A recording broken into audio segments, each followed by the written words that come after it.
What we're gonna do right here is go back into time. Previously on the Rich Eisen Show. I hope James Dolan gets better. And the number of people that have tweeted at me saying, I wonder what Rich Eisen thinks about this, as if my response is going to be because he dragged Charles Oakley out and forces Spike Lee to take a different route in the stadium and is one of the worst owners in sports, that I'm actually going to be rooting for this man to be sick and potentially mortally so. That's insane. Another Rich Eisen Show is coming at you right now. Y'all ready for this? This is the Rich Eisen Show. I might be telling my children for the first time, keep it down, kids. Daddy's got to host a draft in his office. Shut up, you're ruining my moment. Live from the Rich Eisen Show studio in Los Angeles. Will your kids slip the picks under the door? We have a trade. We have a trick. Cooper suited and booted. I think that may just happen. Heard nationwide, televised online at richeisenshow.com. Thank you. Please leave me $5 for this. Today's guests from NBC Sports, Peter King, Denver Broncos running back Melvin Gordon, Pro Football Hall of Famer Terrell Davis, and now it's Rich Eisen. All right, everybody. Welcome to this edition of the Rich Eisen Show. Pleased to be sitting here at my desk in Los Angeles. Knock on wood if you're with me. We're hopefully all healthy and hearty and hale wherever you are listening to this show on a loyal Rich Eisen Show radio affiliate of Sirius XM, or if you're watching us on youtube.com/Rich Eisen Show. We appreciate your patronage, viewership, listenership, friendship. We appreciate all of it. We are here for you. On this last day of March. I don't know if, Brockman, you've seen all these memes. It's March 97th. Yeah, it's I've like the seen those, longest month ever. Yeah. March was the longest year of my life. Oh, my gosh. Yeah. It's the last day of March, and obviously we should be in the midst of talking about the Final Four coming up this weekend. And what a remarkable Elite Eight weekend it was, and so on and so forth. And in the world of college sports, there was our colleague at Stadium, watchstadium.com is where you can see this. Brett McMurphy spoke to a handful of athletic directors in the FBS, and a fifth of those surveyed thinks it's a coin flip as to whether there's a college football full season coming this fall, as we're sitting here on the last day of March. So much can happen. Obviously, we're hoping for the best. We're hoping that there will be some antivirals that can hit the market soon. We're hoping that a vaccine's being worked on. We don't believe we'll see one in 2020 based on all the reports. We're hoping that everything that's cresting now will ebb, but there will be, obviously, some second, if not third run of this awful virus, unless, of course, that there's more rampant testing for people who may have it, may not have it. Our colleague at CNN, Chris Cuomo, was announced just moments before he came on the air. He has been diagnosed with coronavirus. I saw a report on my Twitter feed. Half of the tests that came in from New York yesterday, half of them positive for coronavirus. 9 of the 18,000 that were coming back from the lab. Now, that is, again, something that we're all looking at, hoping that there's a crest and then there's an ebb and that there will be a season. I don't know how. Maybe with no fans. I don't know how. If you can't have more gatherings larger than 10. We all know one side of a football is 11. And what this would mean for college sports writ large. If the funds for a college football season don't come into an athletic department, what does that mean for athletic programs and, if you will, non-Olympic sports and none of the major sports? And I know wrestlers and volleyball players and anybody else on a team that's not football or baseball or maybe even hockey, basketball, clearly. What does this mean? The NCAA did, however, grant a new year of eligibility for seniors in spring sports. That's happened.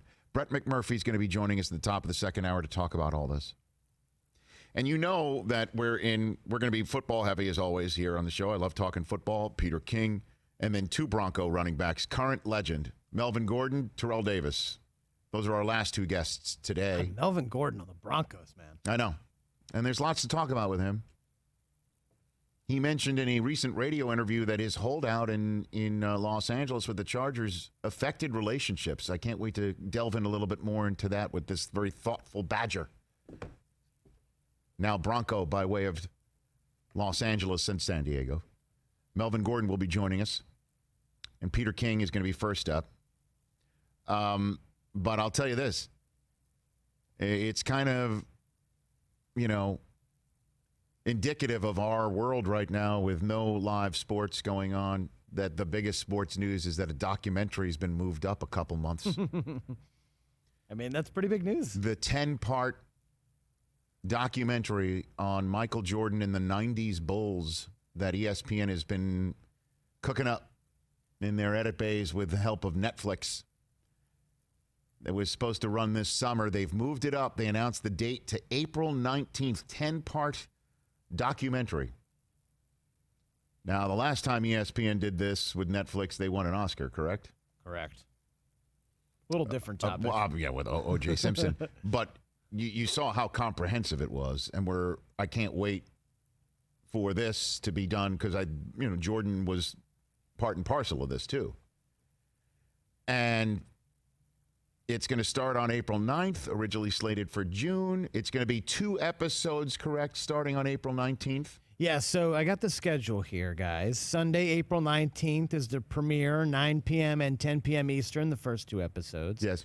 Then the following Sunday, same times, 3 and 4. By the way, that's the Sunday before and after the NFL draft. Yes, correct. So, and then Sunday, May 3rd, 5 and 6, May 10th, 7, 8, May 17th. It concludes episodes 9 and 10, 9 and 10 p.m. Eastern. Now get ready for this, Chris. I like to front load the conversation, make you smarter. Okay. Say I heard that on the Rich Eisen show. I like doing that stuff. Let me write this down. I am steeling myself, preparing myself to already hear from certain parts of the populace. Of our populace? Of our populace of this great United States of America. Okie dokie. Was Michael Jordan really the best? Is he worth this 10-part documentary? Gosh. I'm ready for it. Stop it. I'm ready for it. Stop. Are you serious? I'm ready for it. All the LeBron lovers out there, all of the... What, is it Nick Wright going to lead this parade? I don't know. Come on. I don't know. I'm getting ready for it. Jeez. And I'm going to say this. Hey, look up. When was the last time Michael Jordan laced him up in the NBA? The only people who would be saying that are people who never watched him play. Look up the last time Michael Jordan laced up a shoe in the National Basketball Association. Look that one up. There is, I should proffer to say, an entire generation. 2003. A generation of people born in 2000, and let's just say 2000 because they don't remember when you're 3. 99. Your first memory is like 4, when you're like 5, 6, 7. His last game was April 16th, 2003. There's a whole generation of humans out there that never saw him play. And then when they did see him play, they saw him play at the end of his career at the Washington Wizards. I'm telling you, folks, we're going to start hearing a little bit of it. And I'm telling everybody, for that generation that never saw Jordan play, you must watch this documentary. I haven't even seen it. As you know, I have no professional, financial, figurative skin in this game. It's been almost as long since Jordan laced him up that I put a microphone on my tie for ESPN. That's how long it's been. So I have, I've got friends there. It puts no feather in my cap to talk this thing up. I haven't seen it. All I've seen are the previews and the trailers and the people that they sat down, and it will be very difficult for all of us to see Kobe Bryant. Already is when he sits down in the chair in the trailer. That promo, yeah. To show all the famous faces that are talking about Jordan. That it's tough to see Kobe. I'm telling you, for everybody that's never seen Jordan play, or you need some sort of primer or some sort of lesson, you have to watch this documentary. And Kobe was amazing. He's on a Mount Rushmore for many people out there, and I think you could make that case. What? You could say LeBron, Jordan, Kobe, and Bill Russell would be a feasible. You could say Kobe Mount Bryant Rushmore. is the second greatest two guard of all time. Okay, with Mike being number one. But in terms of just, obviously there's so many different people who think that Larry Bird's one of the all-time greats, and Magic Johnson should be up there, and then if you're creating Oscar Robertson. if you're creating a 12-man roster, Kobe Bryant's on it. But if the typical Mount Rushmore conversation in sports, LeBron, Michael, you could put Kobe up there. I think a lot of people in Southern California and Bill Russell. You could forward that as your NBA Mount Rushmore and be able to put your head on the pillow at night. You could. You could have a just Lakers version of You that. could do Lakers. But here, it's required viewing for you folks. LeBron's amazing. Kobe was an all-time great. Nobody ripped out your heart and showed it to you pumping than Michael Jordan. Nobody would want to stomp on your dream.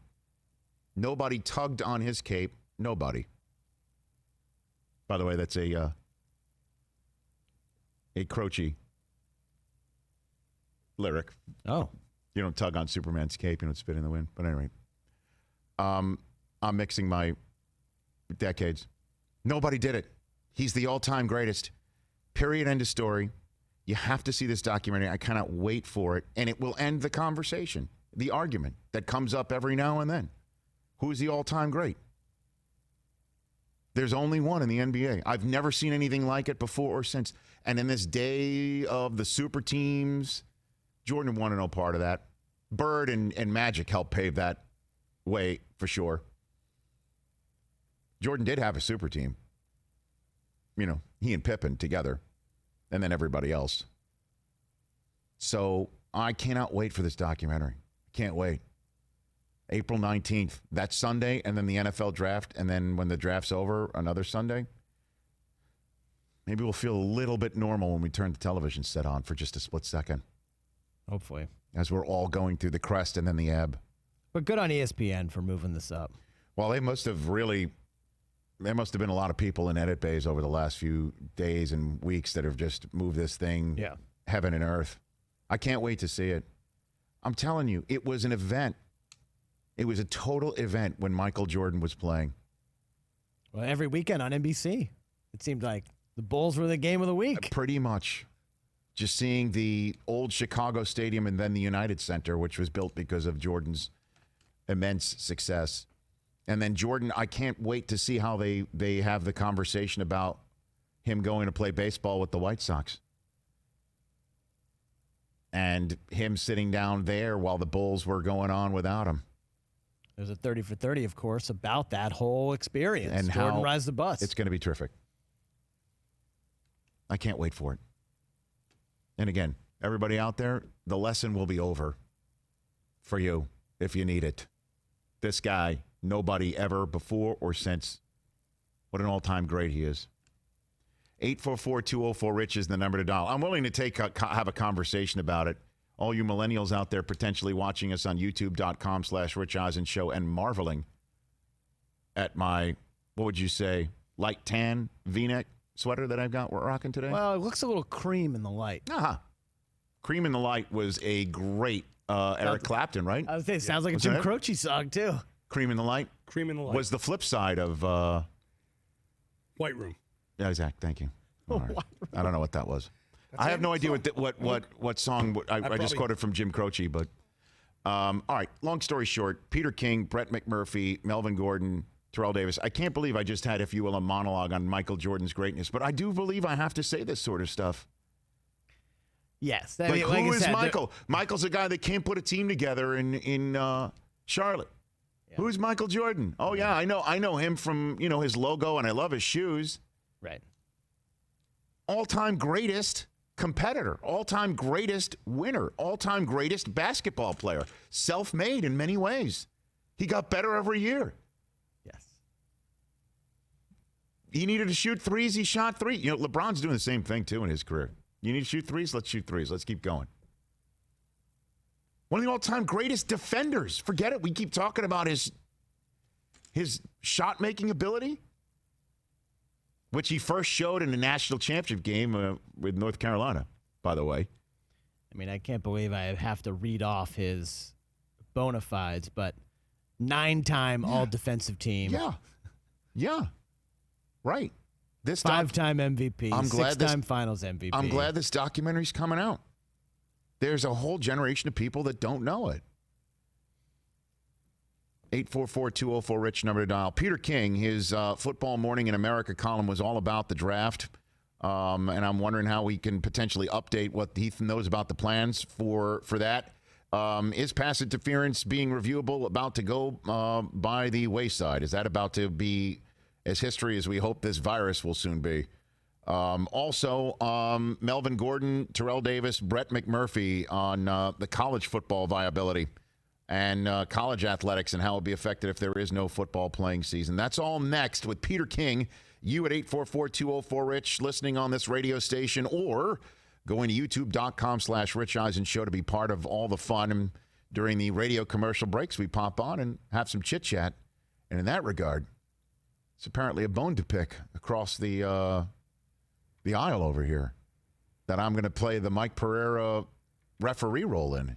You're calling the booth. Okay, you're calling the booth, and I'm making a decision. We've thrown the flag on a supposed pig parker amongst our midst. That's next on the Rich Eisen Show.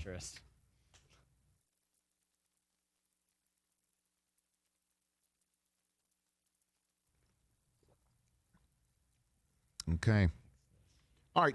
Did you guys not send that photograph to Don Bowie yet? Has that photograph not landed in our coordinating producer's email inbox? He says he does not have it yet for all those that are out there. I mean, just sent it, TJ. That was 11 minutes ago. I don't believe so. All right. We're. I guess we'll have to table this conversation. Sounded like Tom Brady answering Deflategate. What is that? Are you a cheater? I don't believe so. I don't believe so. That ain't good enough. By the way, here's my Tampa Bay Buccaneers issued do they send you some stuff? Coffee. Well, no, I got this of the famed Winston Watson game. Oh, got it.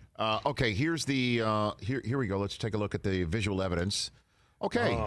Now, who is that? TJ on the right? Is that TJ's car on the right? Yeah, TJ's on the right. I'm in the middle. You're in the middle there. That's your Jeep Cherokee. Yep. And TJ, you're saying he's a pig parker right here? Is that what? Is that TJ? You need either sit down or put your microphone on. TJ, Mike, can you turn his microphone on over there? Stand by. There All right, here we go. You there, TJ? Mic check 1 2. Yeah, okay, very good. Stay right there. You're getting a little bit too close to 6 feet. But right there, you could stay right there. Damn.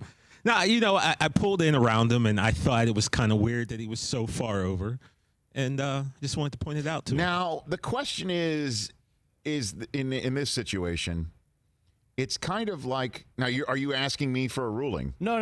I don't. I mean, Mike, what do you say? I say no. You see, I'm kind of torn because if this were a game, he's over the line. Well, hold on a second. But there are two lines. Now, if this was the reason why I'm going with this is let's use if this is tennis rules. He's over the line. Okay, singles he's out, doubles he's in.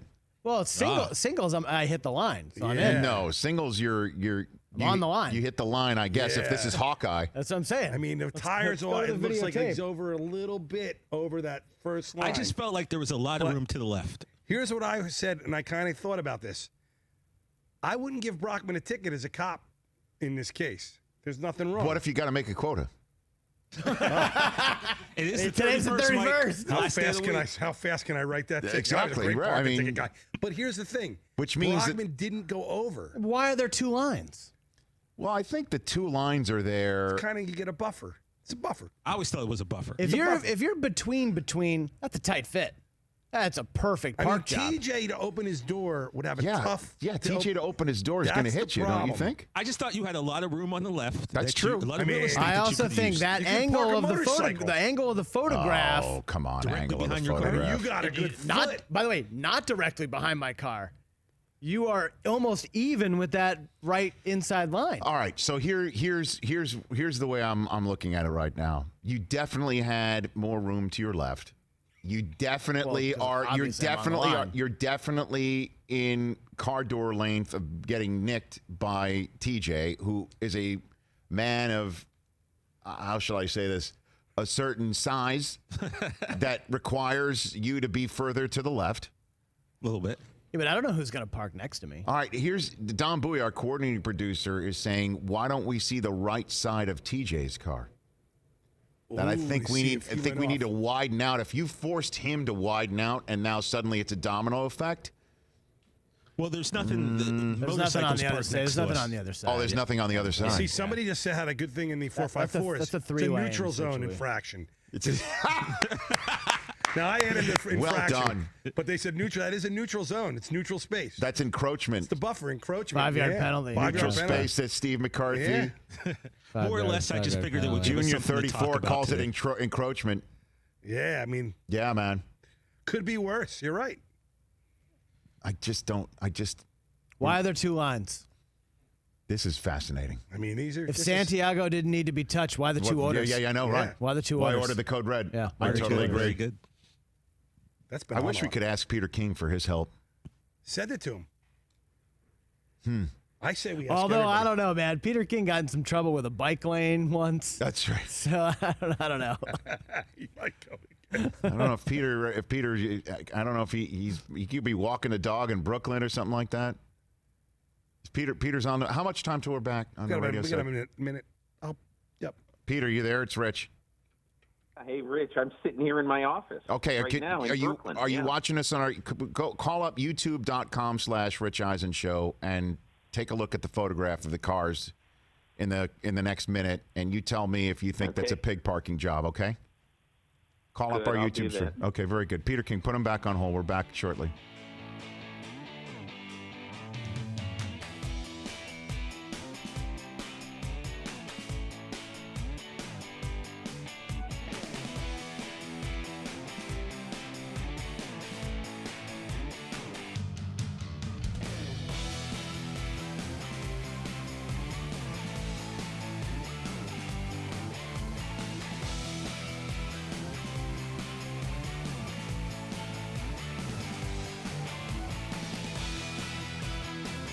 Welcome back to the Rich Eisen Show. His Football Morning in America Monday column on Pro Football Talk and NBC Sports is a must-read, as it has been for decades. He's our friend Peter King back here on the Rich Eisen Show. How are you, Peter? Everything is going okay, Rich. How about you? I'm doing fine. Everybody happy and healthy in your world? Oh, relatively speaking. Okay. I mean, it's I'm in Brooklyn. I'm sort of in the belly of the beast. but Right. We're all alive, and we're all staying safe and basically being as careful as we can be. And we're all very healthy. But thank you. Knocking on wood for that. Okay, Peter, you and I spoke last week. You gave me a call at the end of last week, or we connected for your Monday column about the draft and what it may look like. Based on where things are right now, what do you think the NFL draft looks like for later on next month? We can't wait to turn the page to April. What do you got for me on that front? Well, one of the things that, and again, I don't know who pays attention to what, but one of the things I thought that was lost in whatever discussion there was of the scene I set for the draft in my column, which I believe will be either at a very barren ESPN studio in Bristol, Connecticut, because obviously Gavin Newsom is not letting NFL Network open up, and Phil Murphy, the governor of New Jersey, is not going to let NFL Films open up. New York is certainly not going to be open at that time, and there's a chance that ESPN could be open, and this could be time when and who knows, maybe you will be a part of this for NFL Network. Maybe this will just be ESPN, but ESPN might have 3 or 4 people on a barren set at ESPN, and then a bunch of people at his home in California hosting it and kicking it out to Kurt Warner in Arizona and everybody everywhere else. Ian Rappaport, wherever he is in New York, so. But I do think that, and you raised this point because I asked about it. I said, look, there's a real chance that Roger Goodell could host this draft from his home in Bronxville, New York. And there is a real chance that could happen. But I think as far as teams go, I think what we're seeing with teams is they really are waiting to hear from the NFL if their facilities will be open, so that maybe 4 or 5 people per team could be available to use their facilities. Now, a lot of people might say, well, geez, why can't, everybody just get together for each team by Zoom or by conference call or something? Well, they can, and they might, but I was in the San Francisco 49ers draft room in 2017 for their entire draft process of the new staff. John Elway, Kyle Shanahan, Adam Peters, Parag Marathe, who obviously was a holdover there, their business and cap guy. And they must have spent over $1 million totally revamping the technology in their draft room. It's amazing how much knowledge you could get up on any player in the draft. Okay. And obviously, if you do that, everybody sitting in their homes or whatever, it's going to be difficult to do that. You're not going to be able to take advantage of it. So everybody in the NFL wants to be even a very skeleton crew at their facility, but they have to prepare in another way because Roger Goodell has made it clear. If all 32 teams are not allowed to be in their facility on April 23rd, 24, and 25, then none of the 32 will be able to be allowed in their facility, and they'll all have to make alternative plans. So is this like a dual track process for teams right now? It's like depending on and by when do you know is the call made? You know what, Rich? I literally just talked to John Elway 15 minutes ago. Yeah. About this, and he said in essence that we're hopeful of getting in our facility and we're making plans otherwise if we can't. So I think all 32 teams are in the exact same boat. I'm sure that Roger Goodell will make that ruling. He's going to have to do it, I would say, at the very least like a week before the draft, because teams are going to have to figure out a way to get the plans for the draft, and let's just say you might draft CeeDee Lamb.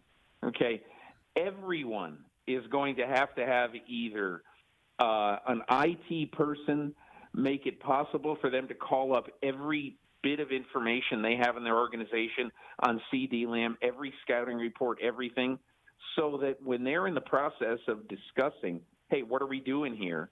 Or in their final draft meetings, the few days before the draft, they're all going to have to find some way to get, if not on exactly the same page, close to the same page. Yeah, I mean, the internet technology community in the NFL right now is at a premium, clearly, almost as important as the actual scouting information, just trying to house it in a way to make it as close to what these teams are used to. Peter King here on the Rich Eisen Show, and you had Mickey Loomis on your podcast, him saying how he'd be personally in favor of delaying the draft, which went all sorts of viral. Certainly it landed, as it appears, as with a thud on the desk of Commissioner Roger Goodell. I'm wondering where all that sentiment resides right now in the NFL community. Well, I think there's a lot of people, a lot of front office people, GM types, who were not happy with Roger Goodell because this was not a time, in my opinion, to be relatively autocratic, which Roger Goodell was. This was a time to come out and say, hey, look, we understand this is a tough time for all general managers in this league, for all scouts in this league. Because, Rich, right now, this week, quite literally, starting on March 30th is when several teams in this league, and I think it's probably more than several, we're going to start like 2 weeks of draft meetings in which they would finalize their board. They'd get their board finished. And now they haven't been able to do anything out of a sense of normalcy for the last month. And now, clearly, nothing is going to be normal over the next 3 weeks before the draft. And I think sometimes, I mean, Roger Goodell has gotten more and more removed from a lot of sort of the common people in the league recently. I mean, this is the NFL's 100th season. He was absolutely invisible all year. I mean, nobody saw him. I mean, if he made 5 public appearances, I can't even name them. But normally, Roger Goodell is a guy who, in his tenure, when he goes to a game, he walks through the parking lot sometimes or speaks to some fan groups or whatever. And it's possible he did this year in abundance. I certainly didn't hear about very much of it. And look, whatever you think of the job he did or whatever, in my opinion, had I been advising Roger Goodell, I would have said, hey, pick up the phone, call Mickey Loomis, call 10 general managers and say, hey, I know this is tough. Or have a conference call with them and say, hey, I'm sorry, I feel for you guys. This is a hard way to go, but we got to do this draft. Now, could he have reached out to a couple, 3, 4, 5? I have not heard of that, and maybe he could have. But in my opinion, one of the reasons that a lot of general managers and football people in the league feel enmity right now toward the league office is they feel like they're not listened to. Well, we're kind of recreating the conversation you and I had on the phone last week where, I heard that and I'm like, wow, I didn't really consider all that because I'm just talking about where I am from my chair, talking to fans and hearing from fans and where I would be in my chair for a draft. I know you mentioned how it would be maybe an ESPN only event that would be over a lot of people at the NFL networks, if you will. There would be an issue. I think dead bodies. Well, I don't want to use that word obviously in this day and age, but you know what I'm saying. Like it would be very difficult for all of us to handle all that. But these are unique times, man. Like, and that's what I said. With all the scouts and the general managers, and I know that they're not doing it the way that they normally would do it, and I understand their livelihoods are on the line if they don't get it right. Usually.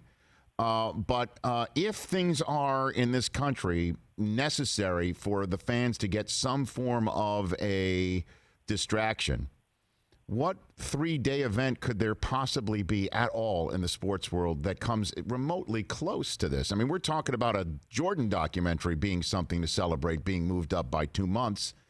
So, we talk about adversity in the third and the fourth quarters and how you have to adapt, and you have maybe it's time for the scouting and general manager departments to adapt and do it. They are, Rich. Right? And I believe that, I talked to like 4 or 5 of them this weekend, and nobody is bitching and moaning right now. It's simply, and I don't mean, oh, you poor guys, and give them a pat on the back. I just mean, talk to them, talk to them, show a little bit of empathy. And just this league office has not been able to do that. And again, maybe they've done it behind closed doors. It's possible, but it's certainly not anything that I've heard about. Peter King here on the Rich Eisen Show. All right, let's get to other aspects of the business that the commissioner is sitting right in the middle of.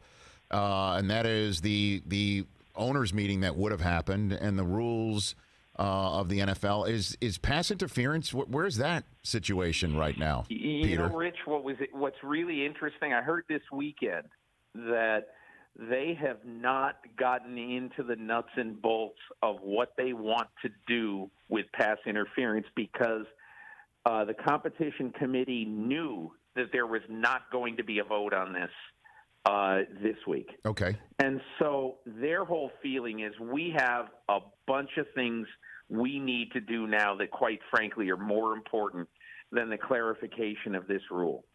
So the competition committee is going to take all of this up in the coming weeks, and then there's going to be a resolution on it before the May meetings. Now, most likely, the May meetings will also be virtual, because the competition committee meetings are going to be virtual.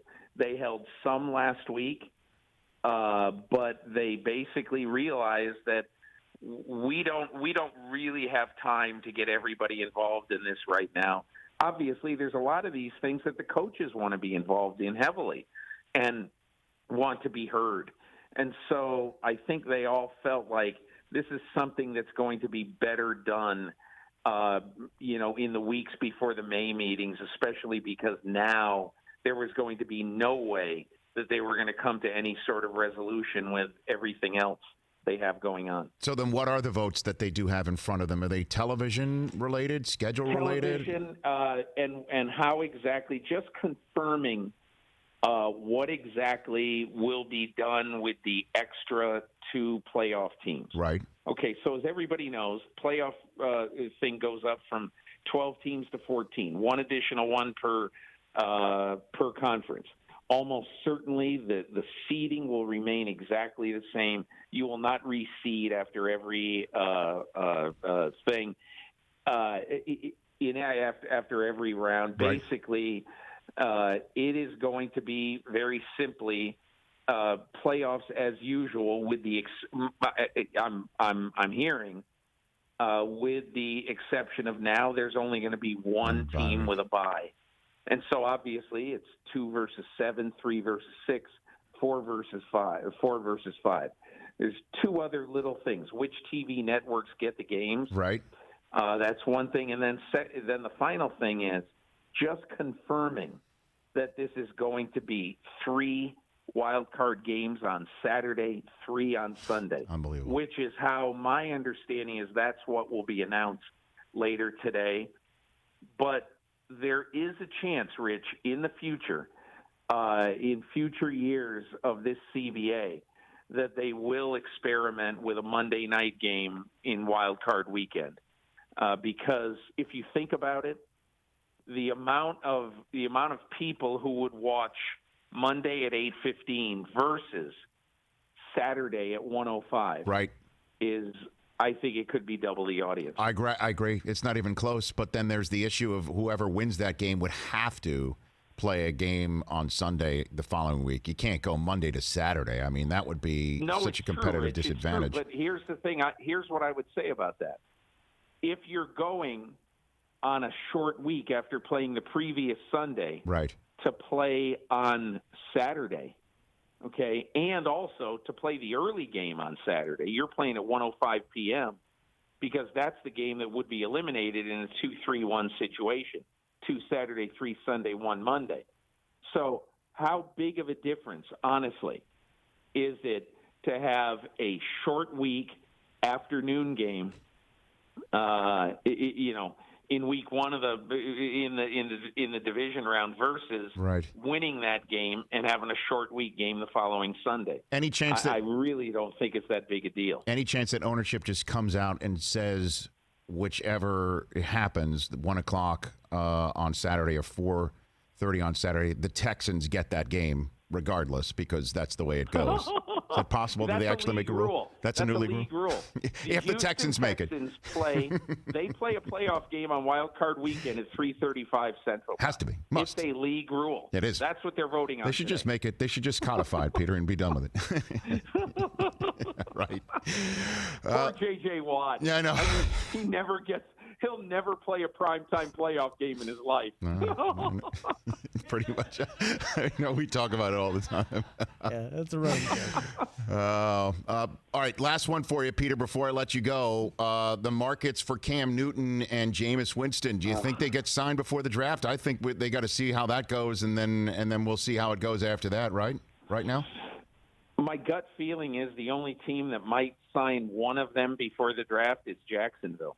And quite honestly, Rich, Jacksonville, because, hey, look, you think and I think we all think that because Tom Telesco and the Chargers are really a heavy draft and develop team, I keep thinking, man, the Chargers, with the 6th pick in the draft, I really view them as a long-term quarterback pick right there, Justin Herbert, Jordan Love, whoever. So I don't think it'd be the Chargers before the draft, but I just can't imagine the Jacksonville Jaguars not taking one of those players at a low cost for like a year or two. I mean, why wouldn't you do that? And and I don't know which one. I don't have any idea which one they'd be interested in, but they sure seem like the most logical landing spot for one of those two. And then, I know you mentioned Pittsburgh is a great spot for Jameis. A few weeks ago, you said Pittsburgh would be fantastic, but I was told last week they have zero interest in Jameis Winston. So, I mean, just because I think it's a good idea, it doesn't necessarily mean they do. The reason it'd be great for him is that I think it'd be great for him to be a backup for a year, get some tough love from Mike Tomlin, bond with those guys, and basically step in on opening day 2021, or maybe even earlier. Ben Roethlisberger has not exactly been the Iron Horse. And all I can say is he obviously needs to cut down the turnovers. We know that. But he's shown quite a lot of promise in every other area on and off the field in the last couple of years. I think he'd be an excellent risk to take if I needed an heir to my quarterback throne. I just can't believe, and I understand part of Cam's issue, unfortunately for him professionally, and I say that fully knowing what it means for our general world population personally and health-wise, what's going on with the coronavirus preventing him from being seen by doctors potentially is creating his situation. I just can't believe a first overall pick, former MVP. We're just 5 years removed now from his MVP season. Kid's 30. He is still a kid, and a guy who led the league in passing. But it's so totally unprecedented. Okay, in the last year and a half of football, Cam Newton has first of all, in the first half, in the last half of 2018, didn't win a game because of his shoulder. He was lousy. He just was, and he tried to play through it, and he just couldn't do it. Then he has the shoulder surgery. Then he hurts his foot, and he has the foot surgery. So I understand, and I've heard this 1,000 times in the last 2 weeks. Oh my God, Cam Newton just sitting out there. Why aren't teams pouncing on him? This is a different time than anybody has ever gone through in terms of player procurement. How could you devote any significant amount of money right now on your salary cap to a guy who you think is okay and all that? Plus, it's a different kind of quarterback for a lot of teams' systems. He told me last summer that he was ready to go into the second phase in his life. He was going to be a different quarterback. He was going to learn how to play differently. Well, then that got interrupted. So who is he? How is he? What is he? That's the reason why there's not a gold rush for Cam Newton. Peter, thanks for the time. At Peter_King. Check out everything that Peter does on NBCSports.com, Pro Football Talk as well. Peter, your podcast is also great for folks to listen to and pass the time, certainly, as we're all waiting this thing out. Thanks for the call. Really appreciate it. Hey, you're welcome, Rich. Great being on with you. Right back at you. That's Peter King. Nobody like him. We'll be talking to him a lot over the next few weeks. That's for darn sure. Getting ready for that draft between the 23rd and 25th. Your phone calls at 844-204-RICH when we come back, and also a scenario in which the Chargers will have to turn to Cam or Jameis. There's a possibility. That's next on The Rich Eisen Show.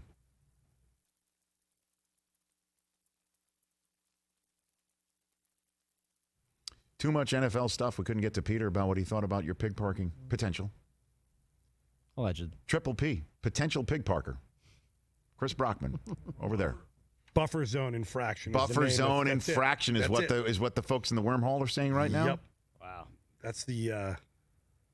Yeah, that's what's being Buffer zone. discussed. Our conversation we just had with Peter King, and then all sorts of Michael Jordan conspiracy theories are being bandied about in our wormhole right now by the 454s. Okay, so I'm going to. When do you want me to make a ruling on your pig parking situation, Christopher? Honestly, and this is with all due respect. Oh boy, you don't care what your ruling is. Ooh. Really? I mean, it's not a pig parking situation. There are two lines. When should I make a ruling? There are two lines. When should I make a ruling? I say we wait. Let it marinate? Yep, marinate it. Wait. Let it Let it marinate. cook. Well, again, we need so there's all sorts of room on the right side, correct? Who's on? But we can't see on the right side. We have no. You say that there's nobody parked on the right. Well, when I was here, there was on the left. By the way, here. Who's on the left? I don't know. There was nobody here when I got here. Is that you, Cisco? That's Adam, our call screener. I mean, you look at that. That man's right between the lines. You guys now, also let me ask you this question. You guys also have narrow cars. Let me ask you this question. Driving an SUV. Let me ask you this question. As we continue to gather evidence, okay? Well, let's get an accurate photo. Despite all of your we need another angle. Clear machinations where you feel I'm going to rule against you, I can sense this is what Chris is doing right now. Chris is sensing that I'm going to make a ruling against him, not because I believe that he's guilty, but he knows me. He knows it's better content for me to rule that he's guilty, and he's concerned that for just the content purposes and making this a more entertaining segment, potentially repeatable on our social media feeds, he's concerned I'm going to rule based on that as opposed to what I truly believe. Am I correct in assuming that, Christopher? Do I know you or do I know you? Okay. The Sky Car Judge, Rich. That's your The Sky Car Judge? You're the Sky Car I'm Judge. loving all of these analogies from our... I actually made that up. You came with the I came Sky up with Sky Car Car. Judge. People are Last saying I it's was doing AAF encroachment. last year at this time. Our I-team is investigating, to use the DP phrase. Hey, let me ask you this, Chris. What do we got? Did you go to kindergarten? Yes or no? Yeah. I skipped kindergarten. A long time ago. I skipped kindergarten. I went straight into first grade.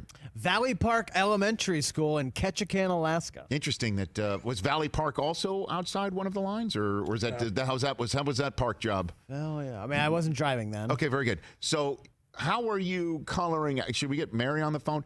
In between the lines, did you color in between the lines, or did you go a little outside the lines? Were you one of those kids? Great question. Were you one of those kids that stayed inside the lines in your coloring book?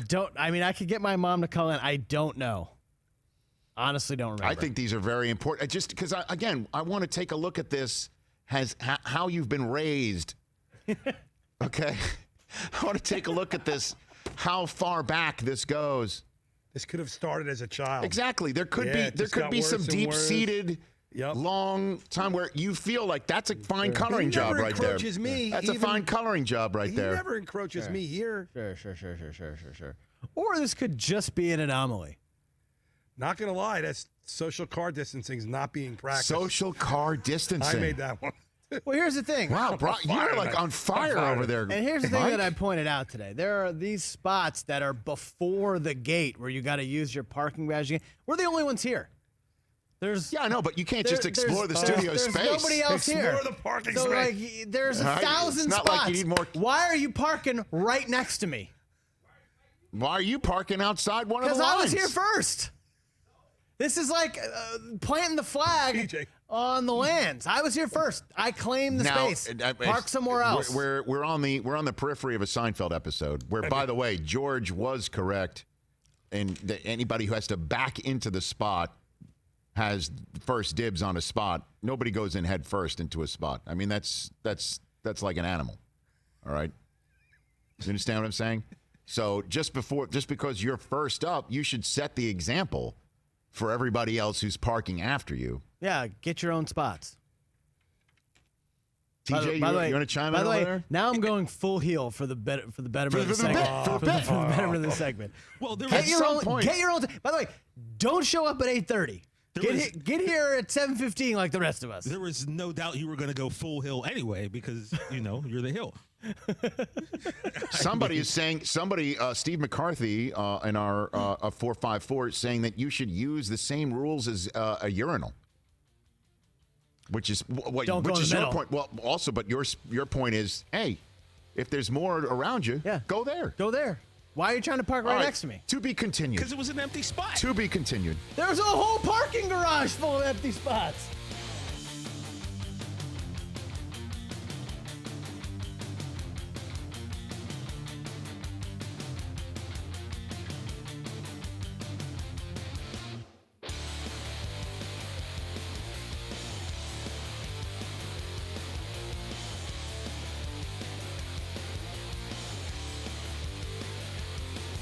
Welcome back to the Rich Eisen Show. Right now, we're up against the end of the hour. Otherwise, we would bring in what we just discussed in our YouTube audience commercial break on this radio station. Chris Brockman with a, one would say, questionable park job. Questionable park job. We'll hit that shortly with our radio audience. Bring what we're talking on our YouTube feed during commercial breaks to our radio audience. I do want to take a phone call here on the Rich Eisen Show. Kobe in Chicago, Illinois, has just called in, and it's kind of germane to what I want to talk about the rest of this segment. Everybody else stay on hold. What's up, Kobe? Hi, Rich. Thank you guys so much for doing this. It means a lot during this time that we have, something to keep our minds away from the real world. I just wanted to bring up a situation for you about what the Chargers might do in the draft. Let's say they trade out of their pick, they trade back, and they get another one for next year. So maybe they could go up next year and get Trevor Lawrence, because they're going to need a quarterback on the rookie contract. Because if you look at their roster, Joey Bosa is going to be up for a big extension this year. Derwin James in a couple of years, Mike Williams, maybe Keenan Allen. So they're going to have to pay a lot of money. So they're not going to be able to afford to, pay a quarterback maybe that comes along in free agency. Interesting. Here's just, if you don't mind, let me just jump in here real quick. Yeah. So nobody who's drafting 6th overall wants to draft that high again, period. Certainly when you're opening up a new stadium, there's not going to be much patience here. Certainly if the Rams are ahead of you potentially in the department of having a franchise quarterback and maybe more wins and a better roster. I mean, you could make the argument that the Chargers are right there neck and neck with the Rams. They need to get somebody in here now. They're not gonna wait for Trevor Lawrence next year, and one is not going to do it. I'll tell you this, and thank you for the call. Trevor Lawrence is going to be the 1st overall pick of next year's draft. We know it right now. And there is no chance of you getting that kid, certainly if the 1st overall picker in the draft needs a quarterback, which usually they do. And even if they kind of don't, I mean, you could say that the Bengals could stick with Andy Dalton. You could make that case. It could totally be made. It sounds crazy. It might be crazy. Certainly with Burrow sitting Highly there. unlikely. No, but it's not like the cupboard's totally bare there. No, he's okay? still a good quarterback. Right. So I'm saying you can't just say for Trevor Lawrence next year. But the way that the Chargers would move out of the 6th spot is if both Tua and Herbert are gone by the first 5. Yes. Which is possible. Because I think Miami's going to trade up to 3, right? Okay. Yep. And if the Giants somehow, some way, I think they're going to absolutely use that 4th overall pick on a protector for Daniel Jones. But if somebody calls up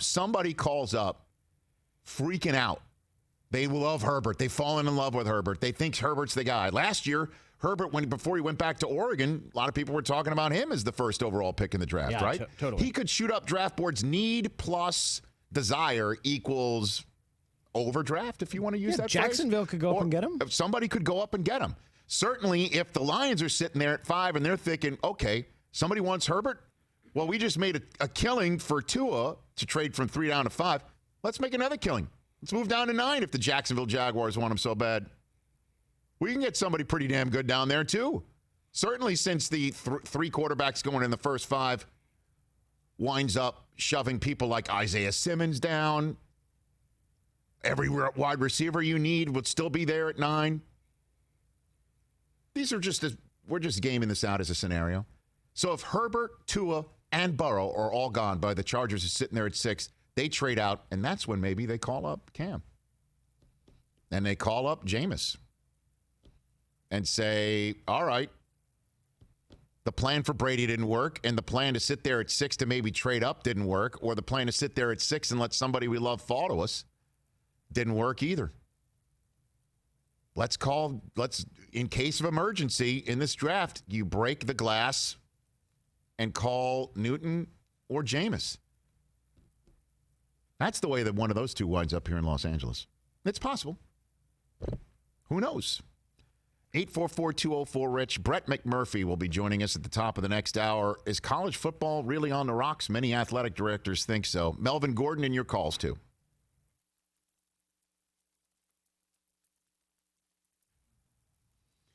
Okay, everybody, we're back here on our YouTube feed. Oh, great. This is a lot of fun. We're going to take a break here from our studio and show you something from our archives. Tony Hawk, one of the most legendary X-gamers, if you will, one of the longtime great skateboarder, was here. Put me on one. Thankfully, I wound up in one piece, but it was a little bit dicey at times. Take a look. Man who needs no introduction, but I'll give it to him anyway, the legend, Tony Hawk. Oh, thank you. How are you, bud? Very good, thanks. Okay, so what do we have here? Choices, because, you know, I've never been on a skateboard. I heard that. You actually use your skateboard? Yeah, of course. Okay, so, wow, all right. All right. Have you ever done any board sports, surf, snowboard? This is a blank slate situation. All right. So if I were to, let's see, you have to decide which way you stand, first of all. Okay. Right? So you're either going to stand with your right foot forward or your left foot forward. Well, I'm a right-handed guy, so... That doesn't matter. How do you ski? Let's say if someone were to push you, okay. Right? Yes. And then just give it a little push off, and then straighten your front foot out after it's moving. Okay. And my only advice is to anticipate the motion. Anticipate the motion. So I'm going to don't fall. right foot like this. Oh my God, this is no good. And then push off with the left? Yeah, and then just lean forward. Make sure you're leaning forward. That would be leaning back. Is that what you guys were hoping for? Yeah. Was that the money shot? That's exactly what we were hoping for. I swear I gave him good advice. What a horrible moment. But this is what everybody in this room was hoping for. Wow. I'm going to do it again. All right. One Okay. down. Yeah, do it again. Okay, you Wow, got I'm it. going to do it again. Got to lean forward on your front, like over your front foot. All right, you're centered more over your front leg. Okay. There you go. That's it. That's it. You got it. Got to teach my kids to stay on the board. There you go. Look at me. That's it. You're skating. Tony Hawk, everybody. High five for perseverance. Got to teach the kids to get back on it. But I do need an ice bag. An ice pack, please, somebody.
What we're gonna do right here is go back into time. Previously on The Rich Eisen Show. I hope James Dolan gets better. And the number of people that have tweeted at me saying, I wonder what Rich Eisen thinks about this, as if my response is going to be because he dragged Charles Oakley out and forces Spike Lee to take a different route in the stadium and is one of the worst owners in sports, that I'm actually going to be rooting for this man to be sick and potentially mortally so. That's insane. Another Rich Eisen show is coming at you right now. Y'all ready for this? This is the Rich Eisen Show. I might be telling my children for the first time, keep it down, kids. Daddy's got to host a draft in his office. Shut up, you're ruining my moment. Live from the Rich Eisen Show studio in Los Angeles. Will your kids slip the picks under the door? We have a trade. We have a trade. Cooper suited and booted. I think that may just happen. Heard nationwide, televised online at richeisenshow.com. Thank you. Please leave me $5 for this. Earlier on the show, from NBC Sports, Peter King. Coming up, Denver Broncos running back Melvin Gordon, Pro Football Hall of Famer Terrell Davis. And now, it's Rich Eisen. Okay, everybody. Hour number 2 of the Rich Eisen Show on the air. Great chat with Peter King in hour number 1, saying that there is still a ton of enmity, was the words that he used, which... what's that? Is that the old big word alert that we had here back in the day here on the Rich Eisen Show? I have no idea what that means. It means a lot of people are pissed at the commissioner for basically saying the draft's going too bad if everything isn't to the way that you like it. And that at some point over the next few weeks, if everybody can't have a skeleton crew or at least enough to run a draft in their own team facility, it's all 32 are in or none are in, and then you got to figure out a different way to conduct your draft. And I know that stinks for a lot of general managers and scouts and people in front offices and creates a very difficult job for them in a crucial part of their job, that if they don't get the draft right, as you know, that costs jobs in the NFL. Don't get it right, that's that. But the eye in the sky doesn't lie. The scouting department was all across the country scouting college football games. There is a combine. There's just no pro days. There's no face-to-face conversations. There's no second rechecks on medical. And then there's no, I guess, central nervous system on draft night, in which you go and you call up right on the spot and everybody gets it on their computer screens, or it's right at the top of, right in the front of your draft room. Everything that you need to know about a player, from footage to film to something, as you're on the clock making this decision, you don't have that. And I guess, again, it's not my role is to host this thing, whether in my house or in one room in NFL Network, if that happens, or wherever the NFL Network wants me. I'll do it if I have to, and I'm healthy to do it because I want to be part of this thing. And put it all together, it's not optimum for a lot of us. Putting it on, hosting it, broadcasting it, I cannot imagine, although I do have an idea, of what my colleagues at NFL Network, who have spent weeks, months preparing all these tapes, and you know what a monster job that is, Dude, right? The draft is it's a bear. A beast. I know. And to put it all together, everybody's in the NFL community sacrificing. So that's my answer would be, let's just do it. It's easy for me to say, I understand, but we're all making sacrifices in this world these days. It's a crazy-ass time. And in terms of college football, what's this coming season going to look like?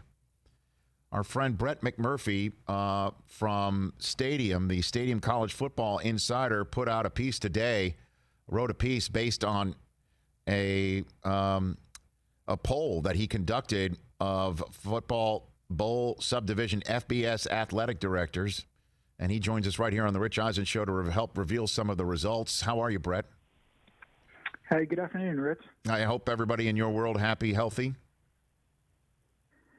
Yes, I actually live, getting off track a little bit, I actually live 5 minutes from Big Cat Rescue, but everything's good here in Tampa. Okay, glad to hear that. Wow. You're Okay. a Tiger King fan. There you go. Okay. We're locked in. There you go. So you locked in on that front. Very good. I got to get on that at some point. At some point. All you right. should, Yeah. It's just. All right. So, long story short, Brett, what did you determine with your poll? From your poll, your conversations? Basically, I reached out to all 130 athletic directors, in which 112 responded, and I basically said, how optimistic are you that a season will be played this year? And this was over the past week, so I'm sure their results have changed probably. I don't think so much for the better, probably for the worse. But basically, about a fifth of the ADs think that there's a very real possibility we may not have a football season this year. And it was an anonymous survey. I told them I would, not reveal any of their names. I, obviously could quote them and those sort of things. But they all pretty much admitted that they wanted to remain optimistic. And so I think if I wasn't doing a poll that would be released publicly, I think their outlook would be a lot grimmer than what they gave me. And what the thoughts that they had if there is no football season varied from we'll be out of business, it will be devastating. One AD just said simply, we will be blanked. They said that without the millions of dollars of revenue for the football programs and everything involved with the football programs, you could see the Olympic non-revenue sports being cut or even eliminated. So what does that all mean? Everybody's waiting for the all clear signal, whatever that is, whenever that is, so they can move forward. The problem is they don't know when that'll happen.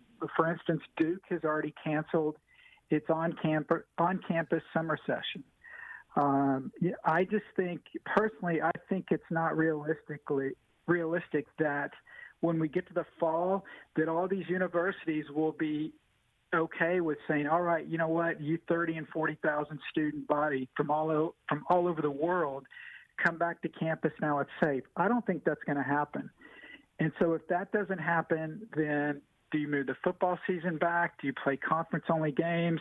A couple of ADs mentioned possibility of starting the season in January.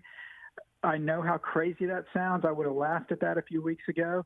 But that's a very real possibility because these ADs know how vital it is to get the revenue of college football. Even if you play with no fans, at least you can recoup some of the TV money. The biggest issue, though, is the uncertainty of when they get the all clear and can move forward. Is that going to be next week? Is that going to be 2 months from now? Is that going to be January? That's what nobody knows, and that's what frustrates everybody so much. Well, I'll tell you what, Brett, I would sign up for an all clear in January of 2021. I would love that. That would be awesome, remarkable, exciting, just on every facet. Let's game that out, okay? Let's say that does happen, and I'm knocking on wood that something like that is feasible. Why in the world would somebody like Trevor Lawrence suit up for Clemson in January of 2021 when there's a draft coming up that he's definitely number one overall? What in the world? Why would he be putting his body arm? And it's just one guy. I mean, you could name right around the corner. Whereas if he hurts himself in the middle of October, he's still a draftable player that we all know about. That happens in March. My gosh, I can't imagine how that could be possible, Brett. You're right, Rich. I mean, we've seen that. Obviously, it's a different situation in bowl games, but that would be some of the consequences. But bottom line is, whether Trevor Lawrence is a starting quarterback at Clemson or somebody else, Clemson would continue to play. And in your scenario, which some ADs have brought up, we could have the Rose Bowl and the Sugar Bowl host the semifinals this year. The national title game is in Miami, so we could be looking at a May Rose Bowl for the college football semifinals. And in your scenario, that we don't get started till January. Again, how many players may sit out because of what you brought up? I'm sure there could be a number, but I'm guarantee you there will be enough to continue playing. And again, if the ADs can get a college football season in some way, whether it's in front of empty stands, whether it's conference only, whether it's starting in January, somehow, some way, they've got to do it. And look, there's not an athletic director on the face of the earth or conference commissioner that in their wildest dreams has ever sat there and said, you know what, we may not have a college football season in 2020, so I need to set aside this much money. People don't work that way. Obviously, college athletics doesn't, because you would never think we may not have a season.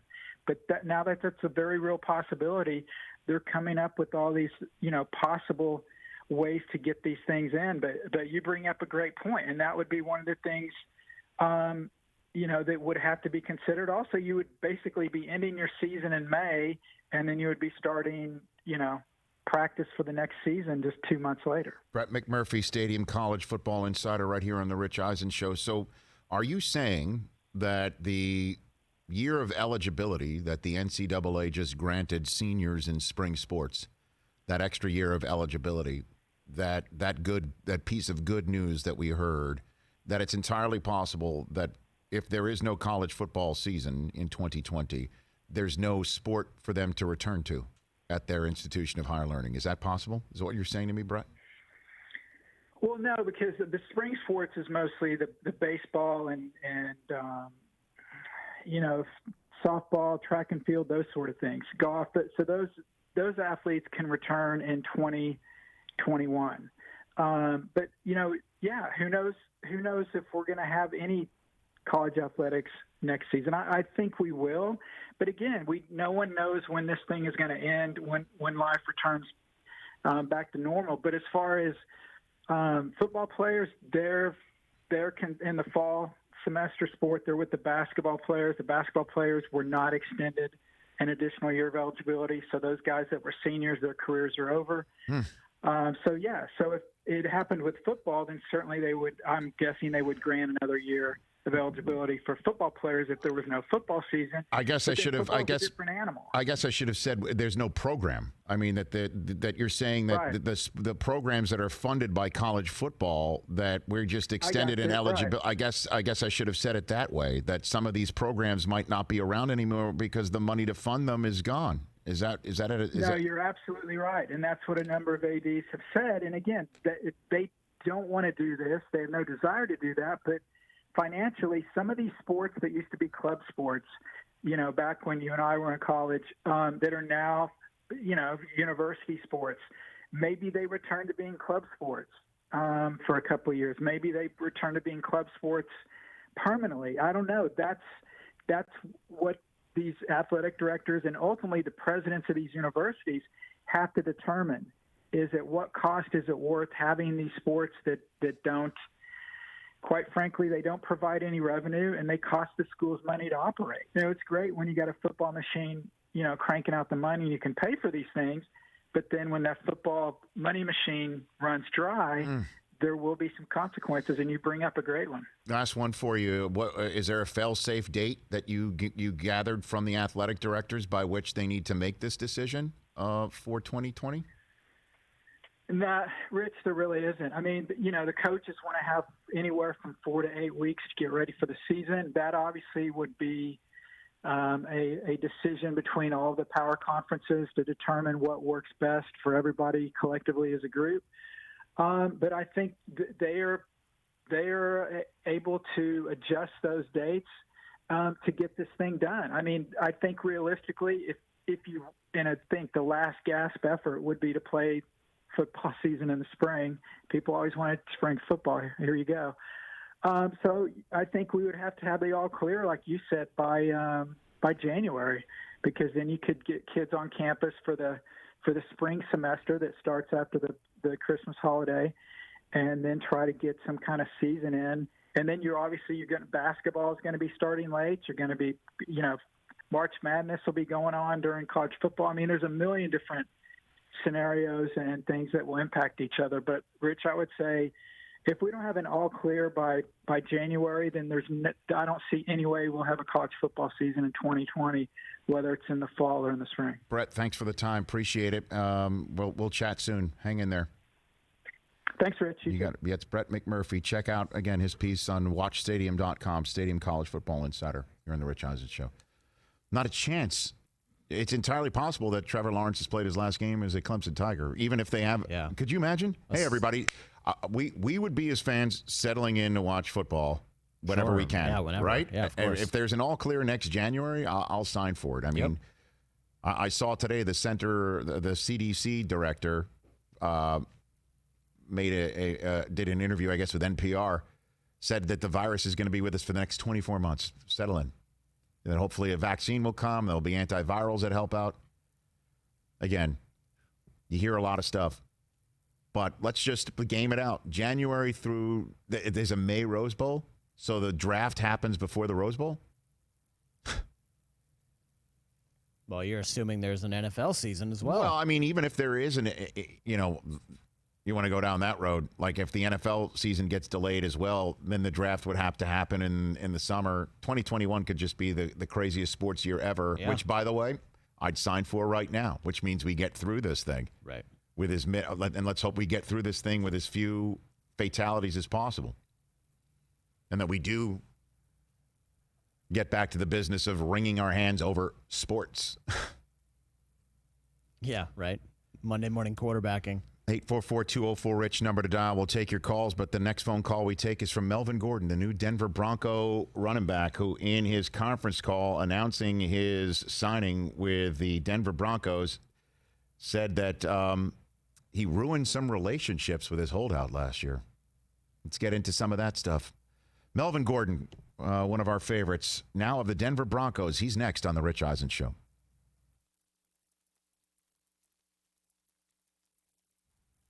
Okay, we're still on our YouTube feed, right? All right, let's go back to the task at hand on our YouTube side of things. Who knew that content would be created when Chris Brockman pulled into the Rich Eisen Show parking lot today and decided to do whatever he damn well pleased? I mean, now here's the thing. Which way do you want me to go on this? I want you to go the way you really feel. The way I really feel? The way you really feel is like get it off your back, right? And that's the it. way I really feel is I'm on absolutely zero sleep. Oh, and then I just man. pulled into the spot this morning. What's going on? Cage just doing baby things, right? Yeah, just baby noises throughout the night. Okay, so now have you reached the part? You've reached the part of this sweet thing is, the reality's beginning to set in a little bit, right? It's still beautiful. He's still your son. Yes and but no. you yes are and you no. you are in a you cannot you know. Let's just put it this way. My favorite part of every day used to be going to sleep. There's nothing I like better than sleeping. Okay. You were a nap king, bro. My entire life. Right. Now I dread going to bed because I know that I'm not going to get a good night's sleep. So I would just rather stay awake. I would just rather be awake for 24 hours. If it didn't potentially threaten the health of everybody in our lives, I'd come over and hug you right now. But right now, because I feel you, man. Yeah. I know the feeling. Yeah, totally. I mean, I spent 39 years sleeping whenever I wanted, basically for as long. Did eventually get to sleep and get into sleep patterns. And then after he turned 1, totally knocked himself out of those sleep patterns and screamed and yelled in his crib for an hour to an hour and 15 minutes at the same time every single Saturday before I had to wake up for game day morning. I did NFL game day morning. You see how you're feeling right now? Oh, yeah. I did that for 17 straight weeks. Yeah. Yeah, so I mean, I totally get it. With Michael Irvin on the other end of the set snapping me off curveballs. There you go. You did that to the woman in the Larry Pubs t-shirt. Okay? And she right now is that very same woman who is very excited to hand that baby back to you by the end of the day. Excited. I mean, that was me forever. Okay, hey, not my very kid. Good. Take it back. That said, all put together, doesn't mean you should park any damn way you feel like it. Well, there's other people. Look, here's the deal. There's other when people. you're here first, you do whatever you want. Al in Dallas has something to the say. Wild West. Put Al on the phone here. What's up, Al? Al, what do you got for me, Al? Hold on, Rich. Let me get. You there? We're working from the home office. Glad you're doing that. My phone. Got it. What do you got on this subject? Well, I have a couple of questions. I wasn't able to chime in or see right away. Whose car is that on the right? That's TJ's on the right. Okay, so he obviously he took the picture, right? Oh yeah. Yeah. Brockman, come on, man. Oh, I mean, that's a reserve spot. Does it say reserved for Chris Brockman? Right. Well, it's reserved for Rich Eisen Show staff. It is, yeah. He's within his rights to park in the reserve spot. I just don't know if the tire should be on 4 inches on the line. Like, what are we doing? So was TJ there when you pulled in? No. You're lucky you're not showing my car. He was first in. Don't worry, Mike. I have more visual evidence to back up. This is a whole studio full of pig parkers. Are you serious? Rich, let's just say. Yeah, but I was really the first one Brockman here. might not be the worst Parker. Oh man, I mean, He's today in this building. A little bit, but come on, that ain't right. Okay. Don't worry, because it's a reserved spot. I mean, you gotta act like a gentleman. It gets worse, Al. Don't worry. It's the best is yet to come with his baby, right? He's got. Oh yeah, I mean, so much please. to look forward to. I mean, you saw my notes that they grow up and start writing you notes about my brother's not the boss of me. Well. Well. They'll snap off anything at that time. Isn't that the best? Well. Can I ask you, where'd she get No that idea. from? No clue. Is that a cartoon? Like I don't one know. of the shows she's watching? It could be something that or- Susie might have said at one point, or I said it. You never know. That's She why definitely got it they're from all someone. sponges, man. Did she do like the Mr. Burns? Like, well. No, I don't know. We don't know. Well. Like, I have well. no idea. We have X-Men in this conversation. Sanders not the boss. So at some point, in 6 years, Cage is going to be writing notes to you about something that's pissing him off. Oh, probably. We just watched the other night. Sarah wanted to watch Look Who's Talking. Remember that movie? Of course. Yeah. And so now when Cage just looks at me, all I hear is the Bruce Willis inner monologue. Talking back. That's all I hear. And you're wondering what he's thinking. What is he thinking right now? Oh no, having kids changes everything. When you watch commercials, you're going to get choked up. You're going to watch movies differently and everything. But for the moment, you're overtired. You come to work. We're halfway through. I will be making my ruling shortly here on the Rich Eisen Show. Wait till you see all the evidence. Okay, my friend. I guess that's next on our YouTube segment. But Melvin Gordon in a second.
Welcome back to the Rich Eisen Show. Melvin Gordon calling in shortly, and then Terrell Davis, the Pro Football Hall of Fame Denver Bronco, will be calling into this show. Let's take a couple quick phone calls. Aaron in Tennessee just chimed in. Let's talk to Aaron.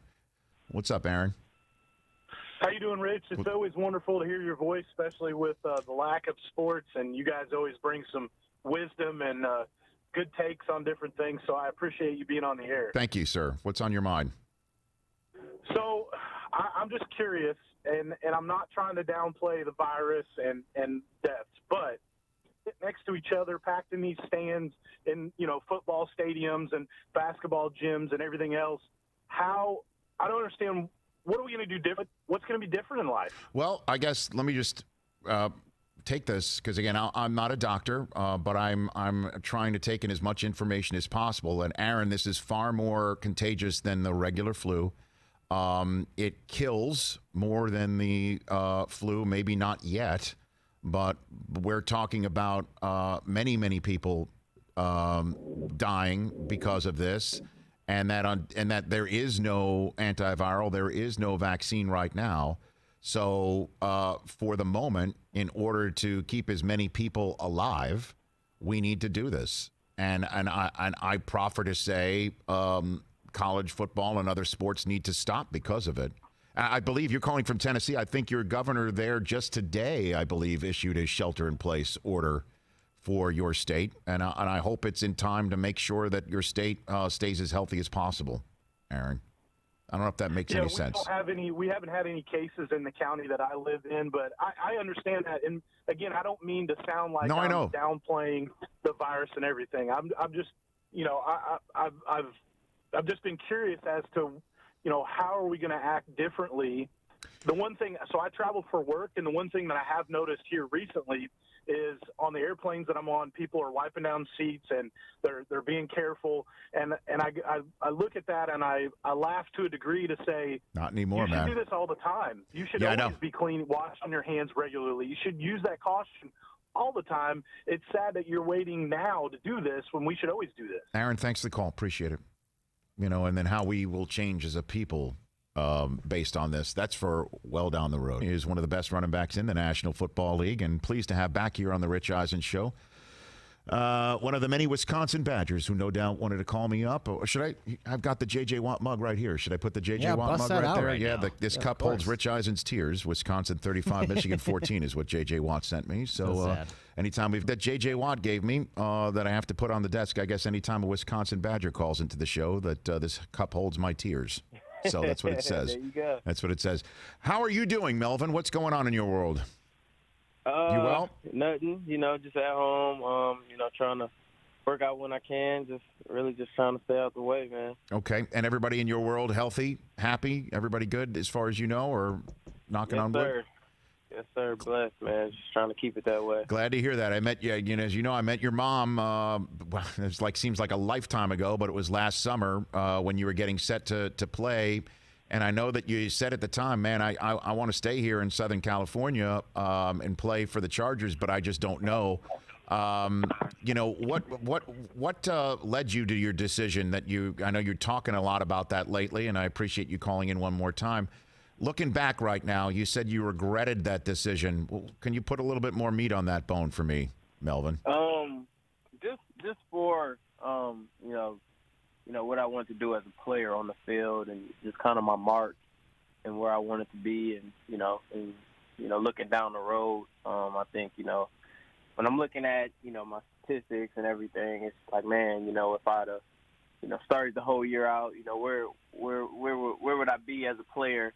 Now. But, obviously I can't take that back. But as far as the contract itself, still wasn't easy on that. So that's definitely not the reason. It's more so, my mark as a player. Right. And then walk me through your free agency period here, Melvin. You want to talk about unique times. What was your free agency tour, in quotes, I guess, like? It was crazy, man. Just seeing everybody go off the board and just kind of, just talking to this team and talking to that team, and it was just crazy, man. It's not really, what it's cracked up to be. You got a couple teams that's really interested, and it's a couple teams that just want to see what they can get you for. And I don't know, man. It's really frustrating. It's not as cool as for us, as it is for fans. But it's really stressful, I would say, for the players. But it is what it is. But it was it was stressful.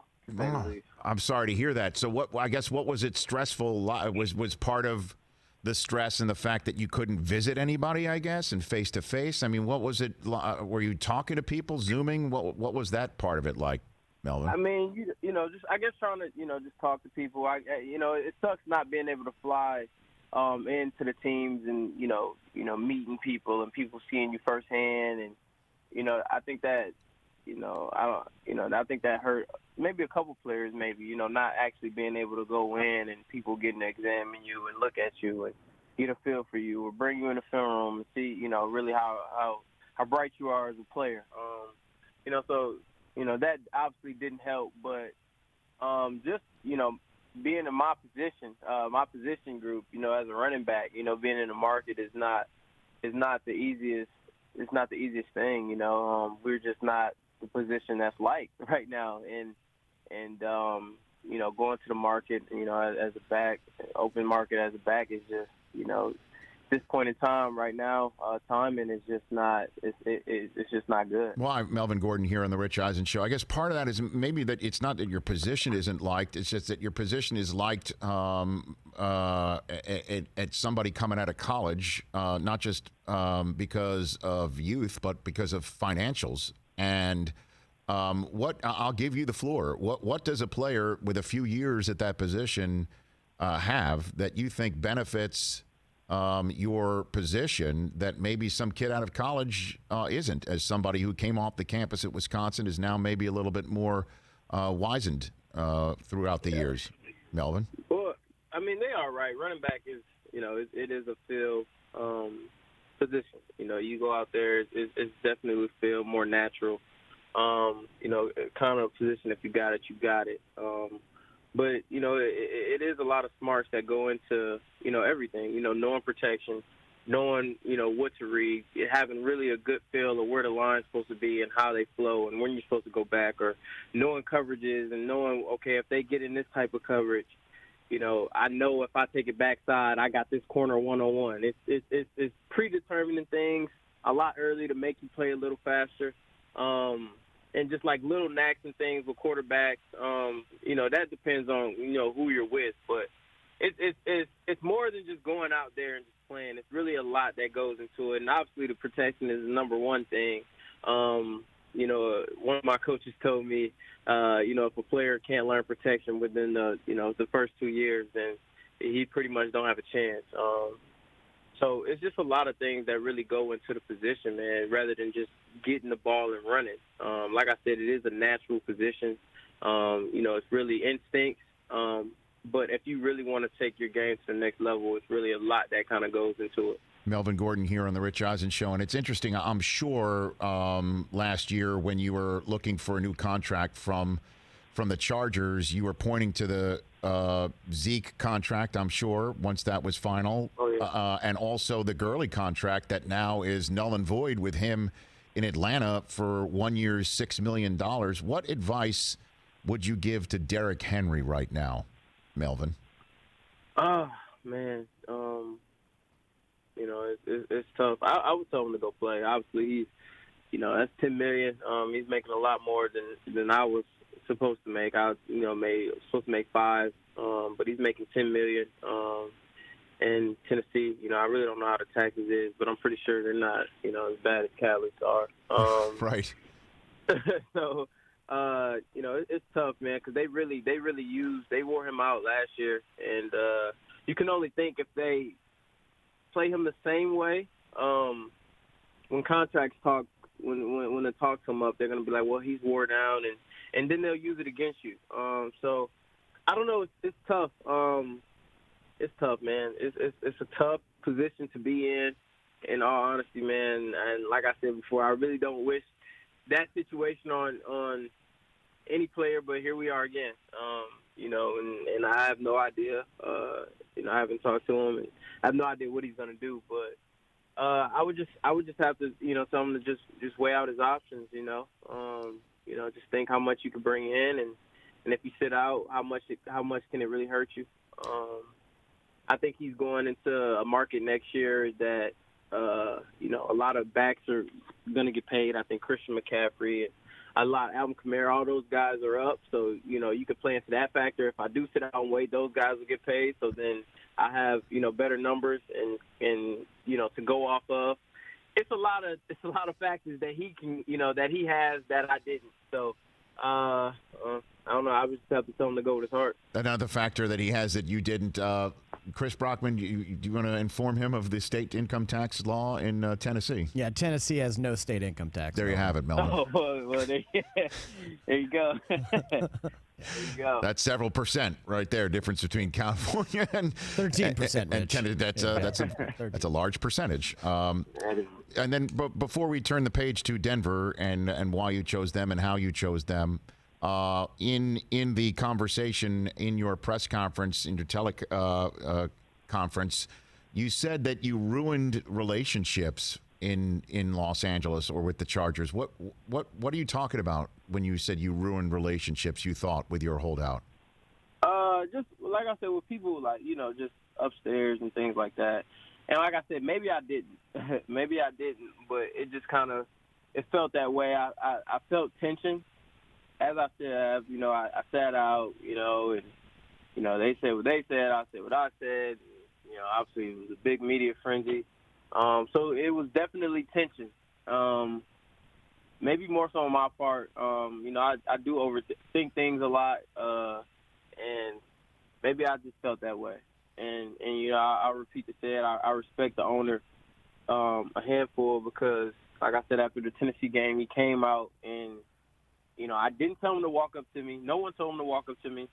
You know, maybe he felt the tension and he just walked up to me and he just let me know, Melvin, I'm happy that you're back. And that meant a lot to me for the owner to come up, you know, to me and say that. And that's kind of when things start, you know, smoothing out for me. So maybe it was just in my head, you know, but I felt tension and I felt like maybe I ruined, you know, some relationships were holding out, you know, so like I said, man, it is what it is.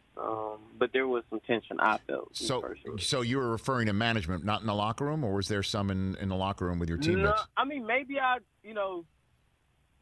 upset some guys, but I mean, there was no tension with me and the fellas because I stayed in touch with them throughout the whole time. I made sure that, you know, I can't connect with, you know, I don't have everybody upstairs number, and we're going through negotiations, so I didn't think it was proper really to reach out to them. But my teammates, I have access to them, and I talked to them, you know, throughout the whole time. I made sure I stayed in contact with them. I stayed around. Maybe I flew up there sometimes and I kicked it with them.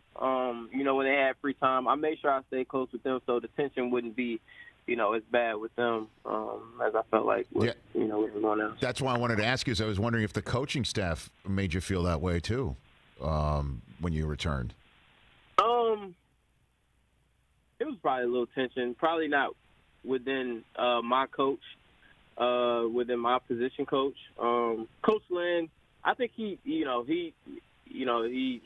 good about everything. You know, if he did have tension, I couldn't really tell. But I could tell maybe for some other coaches that they were probably a little hot about the situation.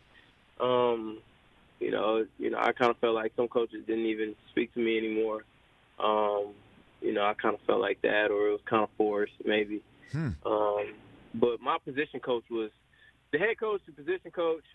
They were solid. My position coach, man, I have a great relationship with him, and he was just happy to have me back in the room to help lead the guys. And like I said, you know, I didn't think Coach Land had any tension at all, and if he did, I didn't know it. But you know, you could definitely tell some tension between some other coaches. And yeah, right in that room, you and Austin Eckler got along well. I mean, he just got paid by the team. Is that an issue for you, Melvin? No, I mean, he deserves it, man. He's a hard worker. You know, Austin, you know, since he got in, man, he's been grinding, and I've been helping him along the way, and it's crazy to see how he came in, how he's grown as a player.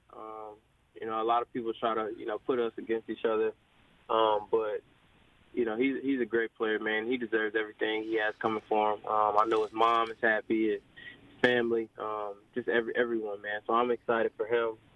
And, you know, like I said, he's well-deserved. Melvin Gordon here on the Rich Eisen Show. Look, Melvin, my phrase that my mom always says and definitely taught me is the phrase, everything happens for a reason. That's what I've always been brought up to believe. And now here you are. I think you're in a terrific spot. I think you and Philip Lindsay are going to be a dynamite combination. How have you been sold by the Broncos on how this is going to work once the football is snapped, Melvin? I really, honestly, I really don't know exactly how, you know, we're going to be used. You know, I honestly don't know. I do know they're a great organization, you know, and you know, they have some great players around. Watch film. You know, got a nice O-line, nice system, even though I think they're changing up some things with the new offensive coordinator. But as far as, you know, how they're going to use us, I have no idea. I have no idea. But hopefully we be the best 1-2 punch that we could be. I'm going in. I'm going to just do what I can do, and they put the ball in my hands and make plays, man. As far as how we're going to run things or do things, I don't know.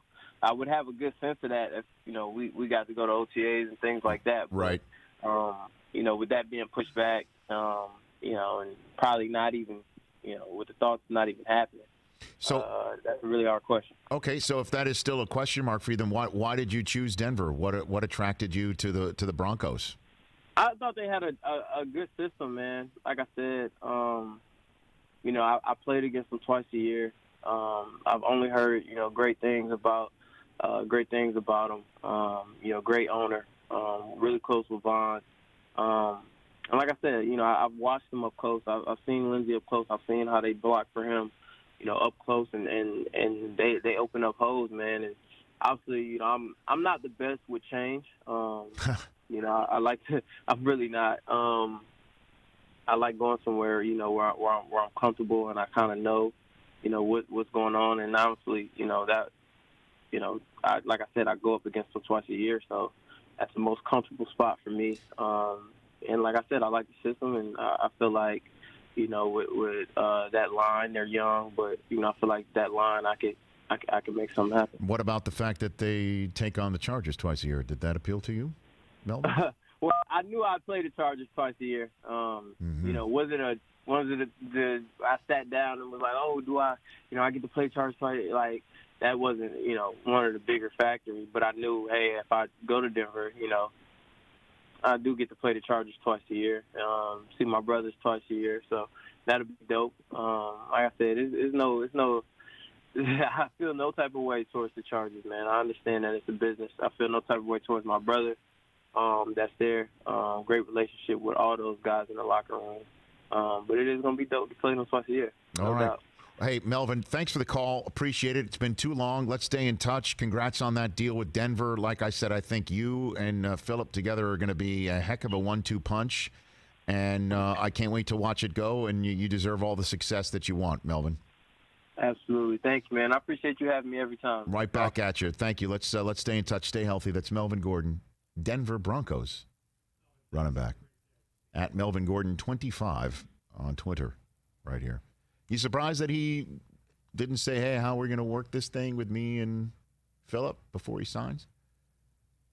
To know, like, if I was in his position, it's definitely a question I would have posed. Just to ask that sort of thing? Like, hey, how's this going to work? It's just crazy, man. 15th overall pick, and he did everything, you know, that was asked of him. Sometimes, remember, he played hurt. Remember, he came back too early, and he got hit in the knee against the Cardinals in a game that the Chargers didn't really need to have. Came back, wasn't himself. He did all that. It's a crazy position. You can take somebody right off campus, put them right in the lineup, get 1,200 rushing yards, maybe not the same protection schemes that you can run, but they're a hell of a lot cheaper than spending $12, $13, $14 million a year.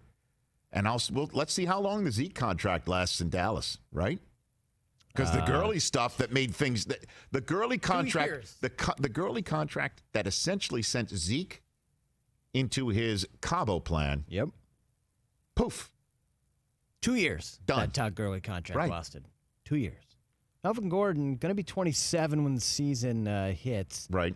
Only has less than 1,100 carries in 5 years. Not a lot of wear and tear on this guy. I know that. So we'll see, man. I kind of like it. I do too. You know who will know how this might work with Philip and Melvin is a guy who let Philip wear his number. That's Terrell Davis. He's coming up in hour number 3, and your phone calls at 844-204-RICH, number to dial here on the show.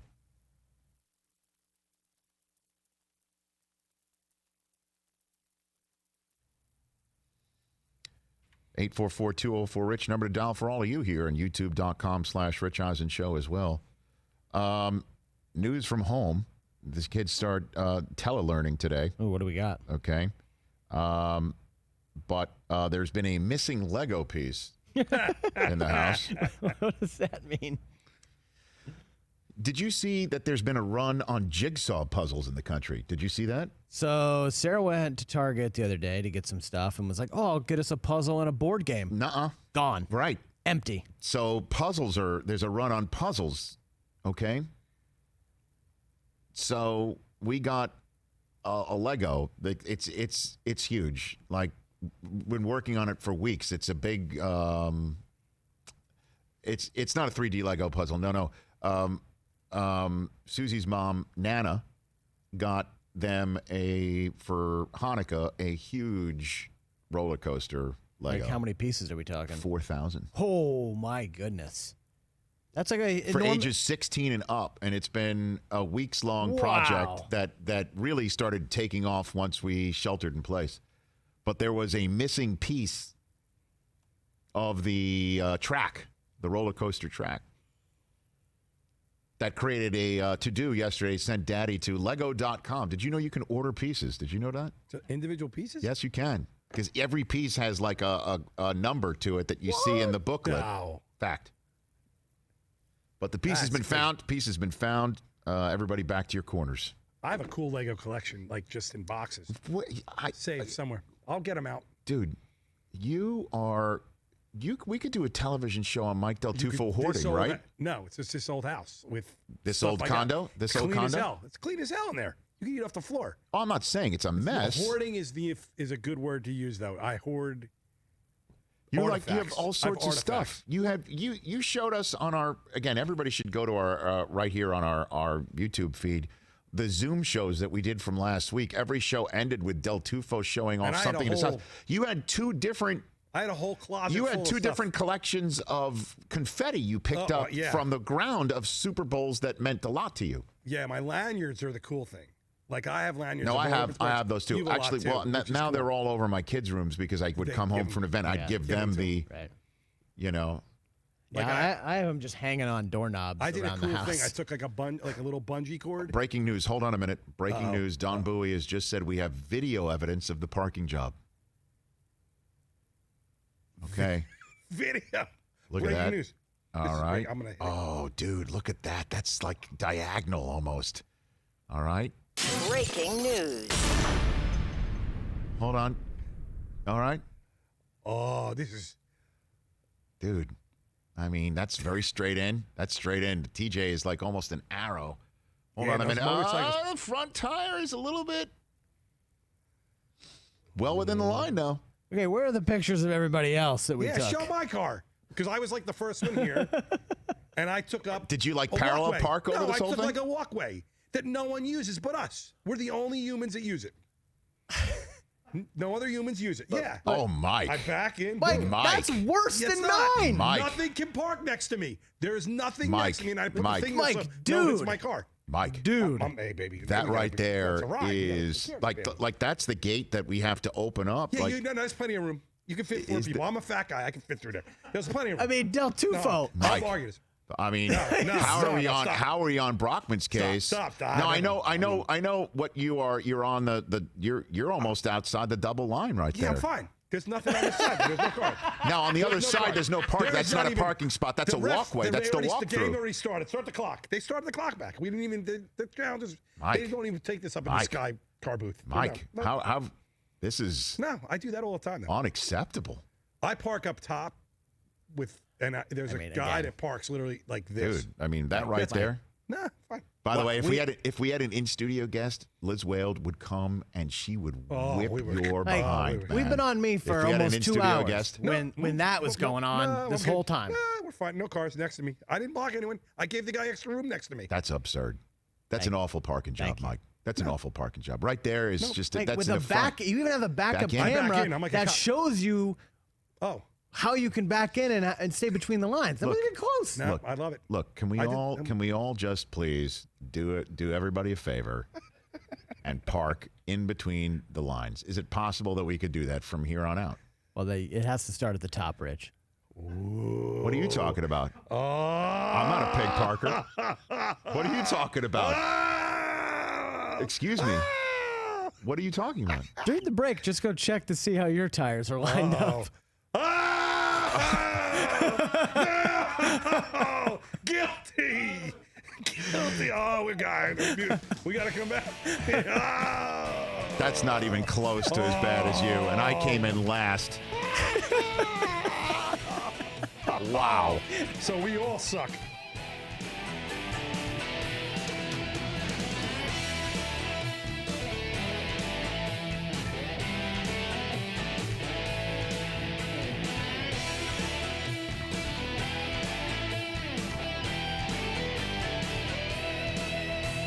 Dissension amongst the ranks. Dissension amongst the ranks.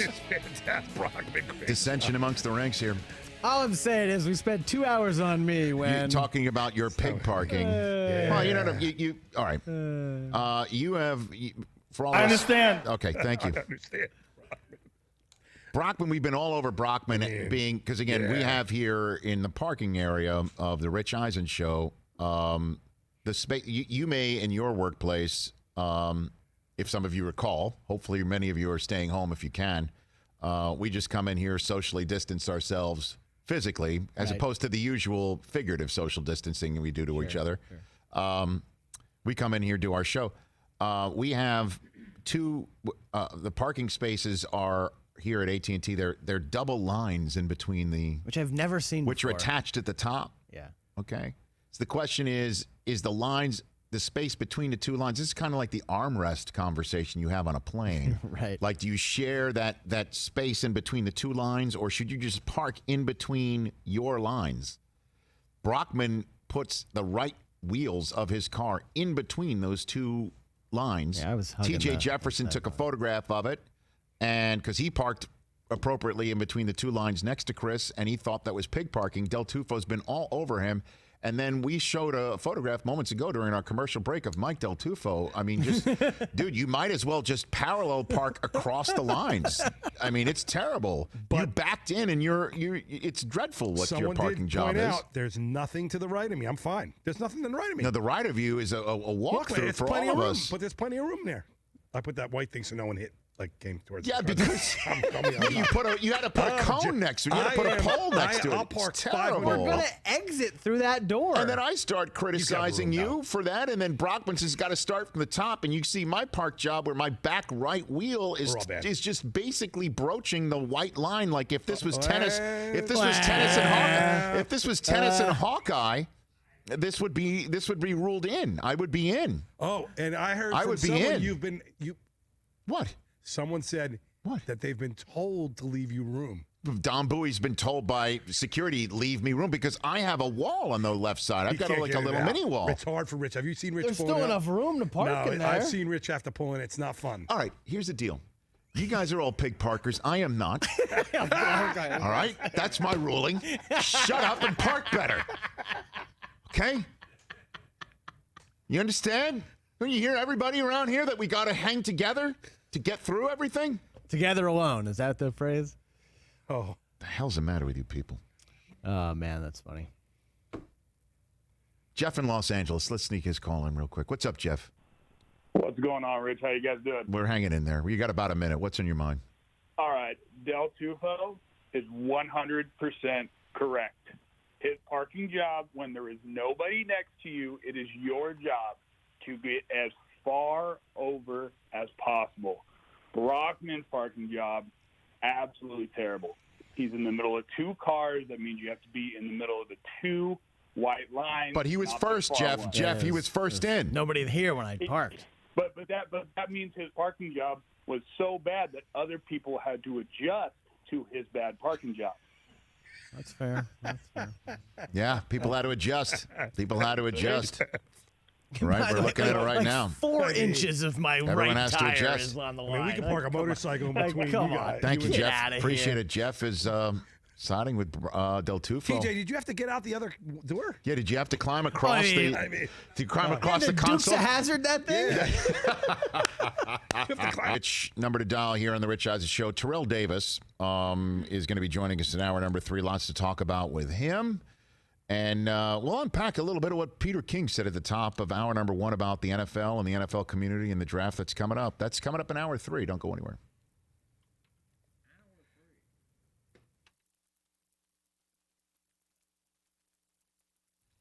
We miss many of our friends at the Los Angeles Broadcasting Center that sat in the control room for the 5+ years, right? On the first 5+ years history of our show. And Ken Tulo, one of our friends and producers, came up with the construct of the sports judge, where I played a judge. I put on the judge robe. Del Tufo was my bailiff. These are funny. These are good. Mike the bailiff. These are funny. And I think Ken, even in this one, employed his own children as actresses in this. Take a look. Today on The Sports Judge. We want to be Dodger fans. Why do you want to be Dodger fans? Real fans, real cases. And Rich Eisen settles all scores as The Sports Judge. These These are the plaintiffs, Amari and Kenya Talarico. They say their father is forcing them to be fans of the New York Yankees. They'd rather cheer for their hometown Dodgers. They're accusing their papa of being a poopy hit. This is the defendant, Ken Talarico. He says it's his right as a parent to decide which teams his children root for. He's accused of being a janky Yankees fan.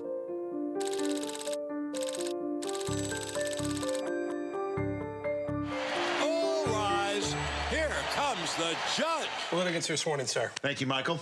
Okay, girls, is it true that your father is trying to force you to be Yankee fans? Yes. Mr. Talarico, why are you forcing your daughters to root for the Yankees? Your Honor, force is a strong word, okay? I'm more like not giving them other options right now. As you can see, I'm a Yankee fan. I can. My father's a Yankee fan. My grandfather, rest his soul, was a Yankee fan. We're a Yankee family. It's worked out pretty well. 27 championships, great memories, Bucky Dent. And I feel I wouldn't be a good father if I didn't want to share this success with my little girls. Girls, why do you want to be Dodger fans? We were born in Los Angeles and we want to root for our home team. Do you have proof that you were born here in Los Angeles? Yes. Where'd you get those? Here you go, sir. Thank you, Michael. This checks out to me. We have these too. What else you got? What is that? These are great. These are cute. Oh, wow. Yeah, I know. You girls truly are Dodger fans. I know, I hate to break up this love fest, Your Honor. I'm a big fan of your other show, The Rich Eisen Show. I'm a big fan. Thank you. I happen to notice that Susie, your wife, is from Boston, and your kids are Celtics fans, but they live in L.A., so it'd be a bit hypocritical if you decided for my girls here. Mr. Talarico, while I do appreciate you trying to kiss up to the court by mentioning The Rich Eisen Show, I am personally outraged that you bring in my family life to the sports judge chambers. If my kids wanted to root for a team so badly as your children want to root for the Dodgers, I would let them. Rather than pointing out my hypocrisy, I'd rather point out the fact that I'm a better father, that I actually let my children choose the teams that they root for, that they follow their passions. Girls, you win. Go Blue. Yes. Wait a minute, what? Hey, ouch. Ungrateful little rugrats. I bet your Nana got those for you, didn't they? Nana, yeah. Who's gonna pay for your college tuition someday, honey? Not, oh, great, wow. All right, let's start with the defendant. Come on in here, sir. Come on in here, sir. Are you happy with the verdict? Am I happy? No, I'm not happy about it. Whoa, with the language. You tried. They want to root for a good team, not the evil empire. I don't know how you I'm out of here. All right, keep living in the past, sir. Congratulations. And come on in, girls. You're the big winners today. Congratulations. What's your reaction to the verdict? We love it. Why do you love it so much? Because the Dodgers are going to win the World Series. Yay! You've heard it here first, folks. Yay for my 12-1 futures bet. Will this NFC East rivalry ruin their marriage? Next time on The Sports Judge.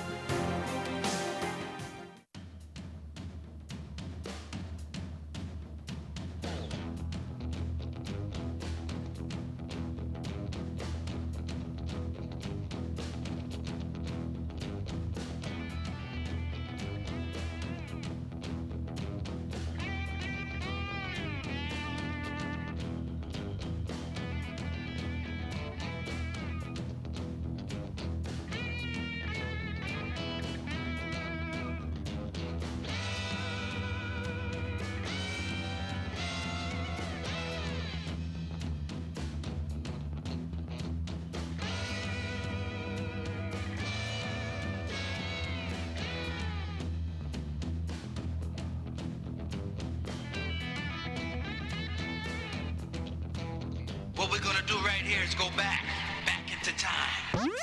Previously on The Rich Eisen Show. I hope James Dolan gets better. And the number of people that have tweeted at me saying, I wonder what Rich Eisen thinks about this, as if my response is going to be because he dragged Charles Oakley out and forces Spike Lee to take a different route in the stadium and is one of the worst owners in sports, that I'm actually going to be rooting for this man to be sick and potentially mortally so. That's insane. Another Rich Eisen Show is coming at you right now. Y'all ready for this? This is the Rich Eisen Show. I might be telling my children for the first time, keep it down, kids. Daddy's got to host a draft in his office.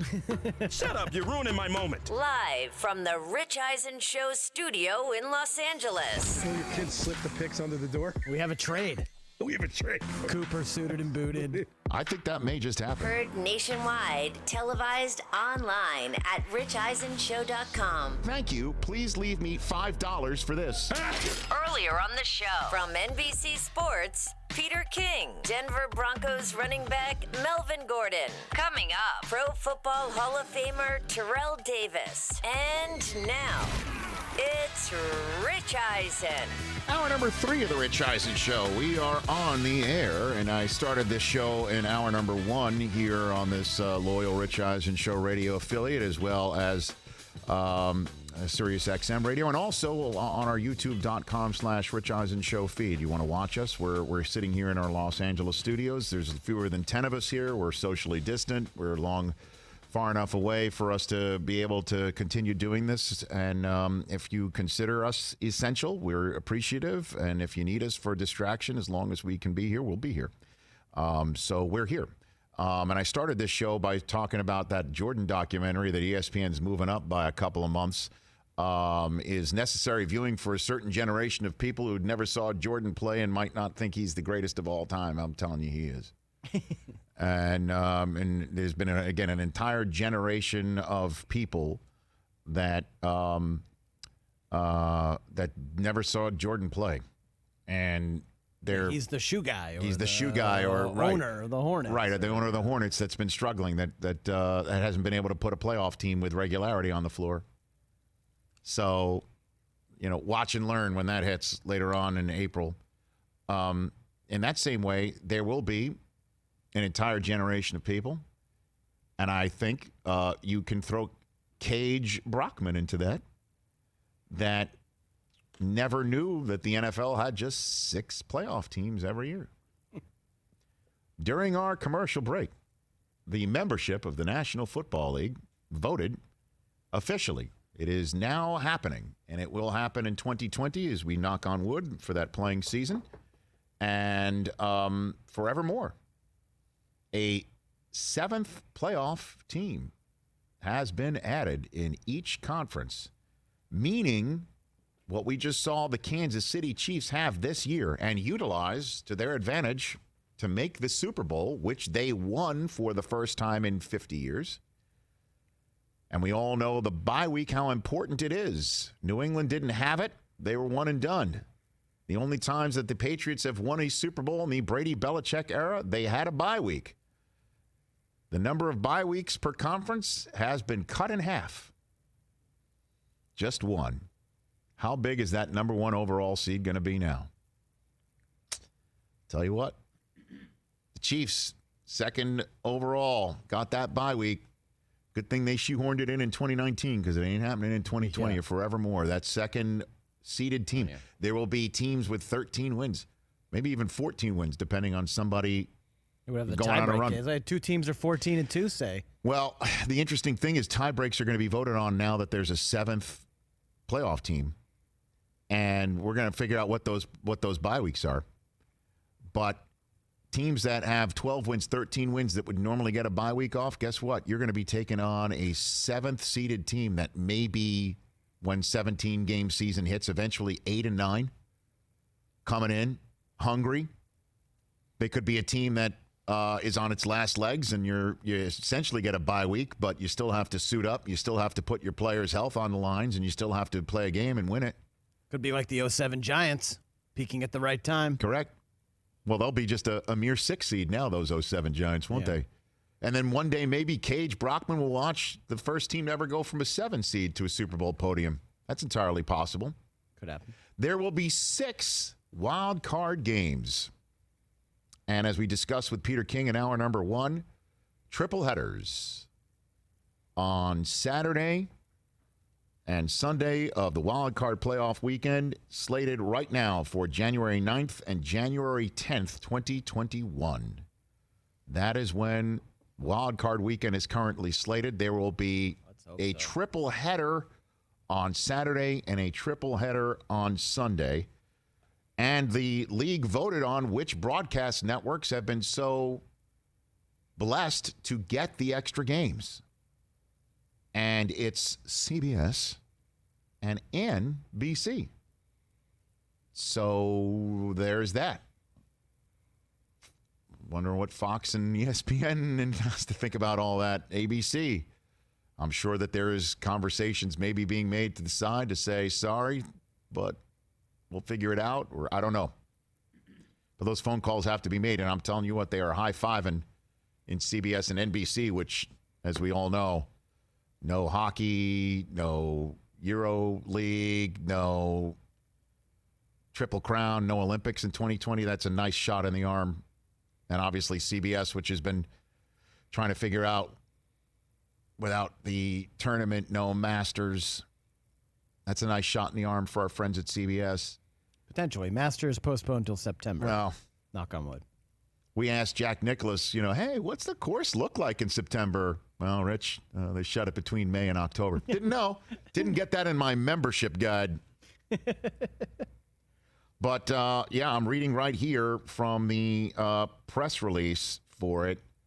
The number one seed in each conference will receive a bye in the wild card round. The remaining division champs in each conference with the best records will be seeded 2, 3, and 4, followed by the next 3 teams per conference with the best record seeded 5, 6, and 7. AFC and NFL wildcard games will feature the 2 seed hosting the 7, the 3 seed hosting the 6, and the 4 seed hosting the 5. And there you go. Reading also here, this is amazing. Can I read off what else it says right here? Reading off what it says right here in this press release. The first game of Wild Card Weekend will be played in Houston if the Texans win the AFC South, and will be on ESPN. That's amazing. That's what it says right there. And then it says that NBC got the games because they feared Al Michaels' wrath. That's interesting right here, that I would say that. And then this is crazy. CBS got the game so they could afford Tony Romo better. That's amazing that the league would just admit that. And hold on a minute. No, it says none of those things.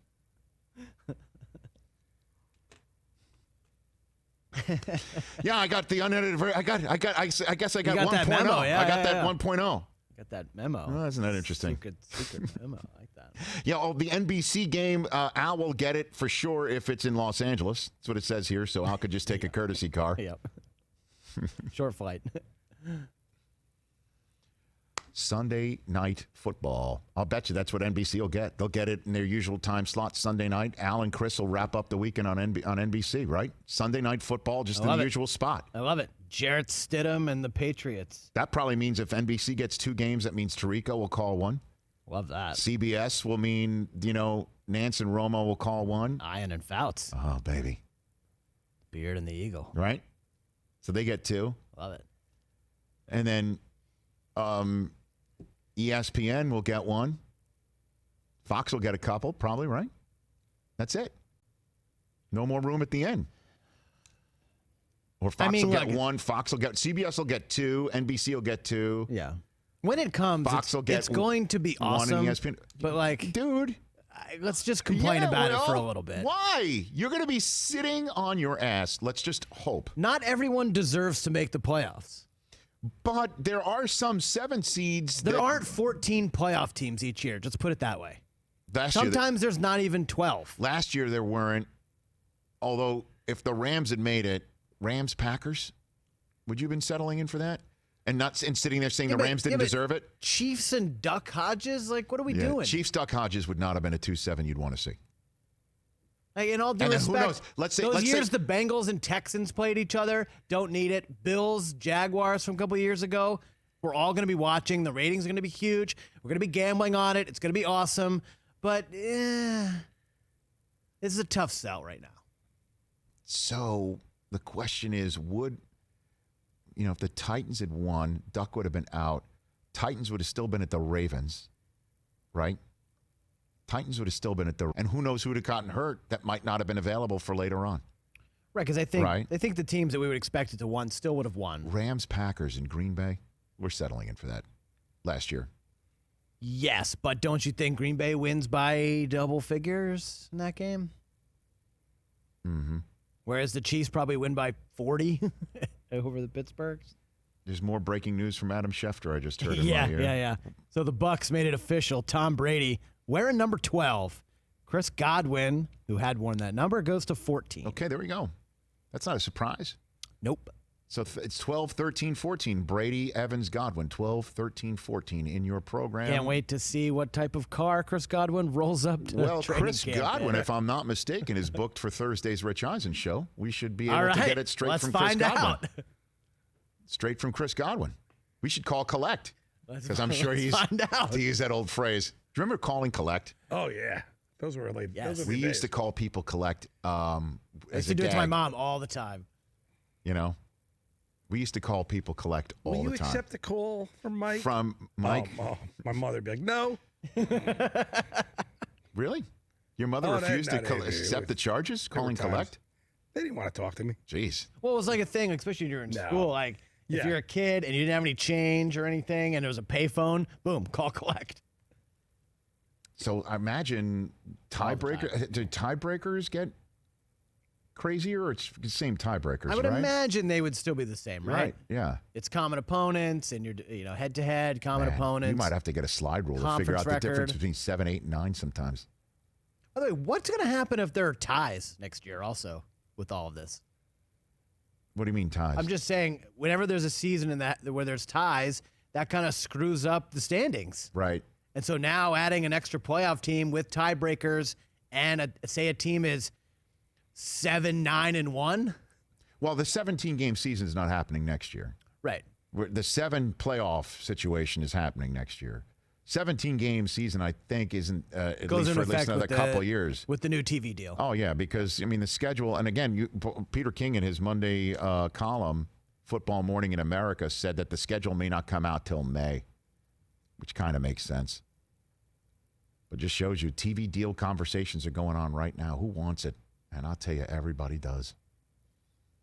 Because once we're through all this craziness and madness, once we hopefully get that vaccine, once we hopefully learn how to maybe deal with each other in a better way and have a better hygiene and get through this whole nonsense, craziness, awfulness, however you want to put it, when the NFL comes back, football comes back, all this stuff we've taken for granted, we won't do that anymore. Or at least we hope. I won't. You've seen all these games on TV right now, you miss it. I just see all the commercials where I see there's 50 people, 100 people, and I think to myself, you know what I'm watching quite a bit these days? I'm watching The Voice. Yeah. Which has been amazing. That's what we've gotten into at home. I haven't watched The Voice very much, and I know it's season 18. It's a wonderful show. It's an amazing show. It's something we can watch with the whole family, and it's just dynamite, just seeing all these people, how talented they are, and how their dreams might be coming true, and it's amazing. There were a couple of old football games on last night. I'm sure you saw ESPN replayed the Rams-Chiefs Monday Nighter here. Right, but the thing is, I'm just seeing, 80,000 people, or I'm just seeing the voices in this whole huge, the people who are there, and you're seeing Blake Shelton, hugging people, and John Legend shaking hands and whatever, and you're just thinking to yourself, when can we go back to this? Not to get too deep. I think it was Colin Hanks maybe tweeted this out. Who was the last person's hand you shook? Yeah, I know. Right, like stranger. Yeah. He was like, someone helped me move something, and out of my truck, I don't know and who I it was. shook his hand. No high fives? Oh, 844. Patrick Fabian. Patrick might have been Well, he's not Fabian. a stranger. Not a stranger. That's true, but probably the last hand I shook. Well, damn straight you wash your hand, though. I mean, come on now. By the way, there was a great Patrick Fabian scene in Better Call Saul last night. Haven't watched yet. Last night's was great. 844-204-RICH, number to dial. The great Terrell Davis is going to be joining us shortly, and he's offering at-home health and fitness tips to people who want to stay fit, and has an ability to hopefully make some donations nationally to food banks across the country. And man, does everybody need that. Love this man. TD, Pro Football Hall of Famer, is joining us next on The Rich Eisen Show.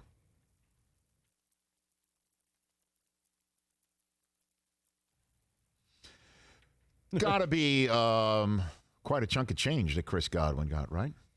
What if, and I can't wait to hear this from him this week, what if Godwin was like, hey, I'll give you number 12, but I have to be the number one option on every pass play. That's like telling your friend, I'll do you a favor. You're telling your poker buddy, I'll do you a favor, but you got to tank the nuts to me the next time we have it. Right. Every time, every red zone possession, I'm the first option. Man. If Tom went to Chris and said, hey, you want to catch some balls this year? Right, that's what I mean. No, I'm saying, what if Tom was like, you want some balls your way? No, I'm sure. Here's how I think it went. Free subscription to TB12 method? I think Tom was his generous self, and I'm sure Chris Godwin is a happier man for it.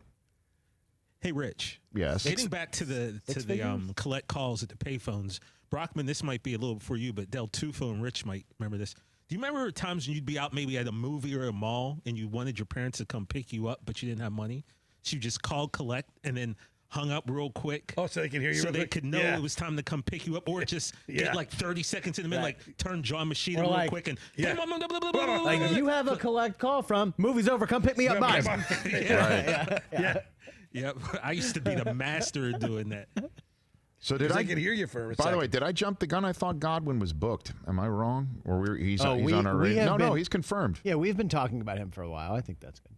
I just don't see him on our, if you will, promotables, to use our phrase, in internal conversation, I guess, that I'm bringing to our microphone right now. Yeah, he's not officially on any list yet, but we have been talking I think about him. I think he's confirmed. Thursday. All right. Chris Godwin, everybody. Ooh, he'll also be with Jeff Schaefer that day. What would you want for a number? I know what I'd want. For a number? Like what would you want? Like if you had number 12 and I have 12 and it's Brady. What do you want? He's on my team. I know you. You wouldn't want money. You'd want him to say, you'd want him to make a video for your Friday night music show. A drop. Yeah, make a drop. Hey, this is Tom Brady. You're listening to the Friday Night Music Show with Michael D in the mix. Yeah. 6. As in D's nuts. That one that you had Snoop do is. But what if Brady was like, "What it do? It's your boy Big Snoop D-O Double G coming at you live from Los Angeles, and my DJ Mikey D. D is in these nuts."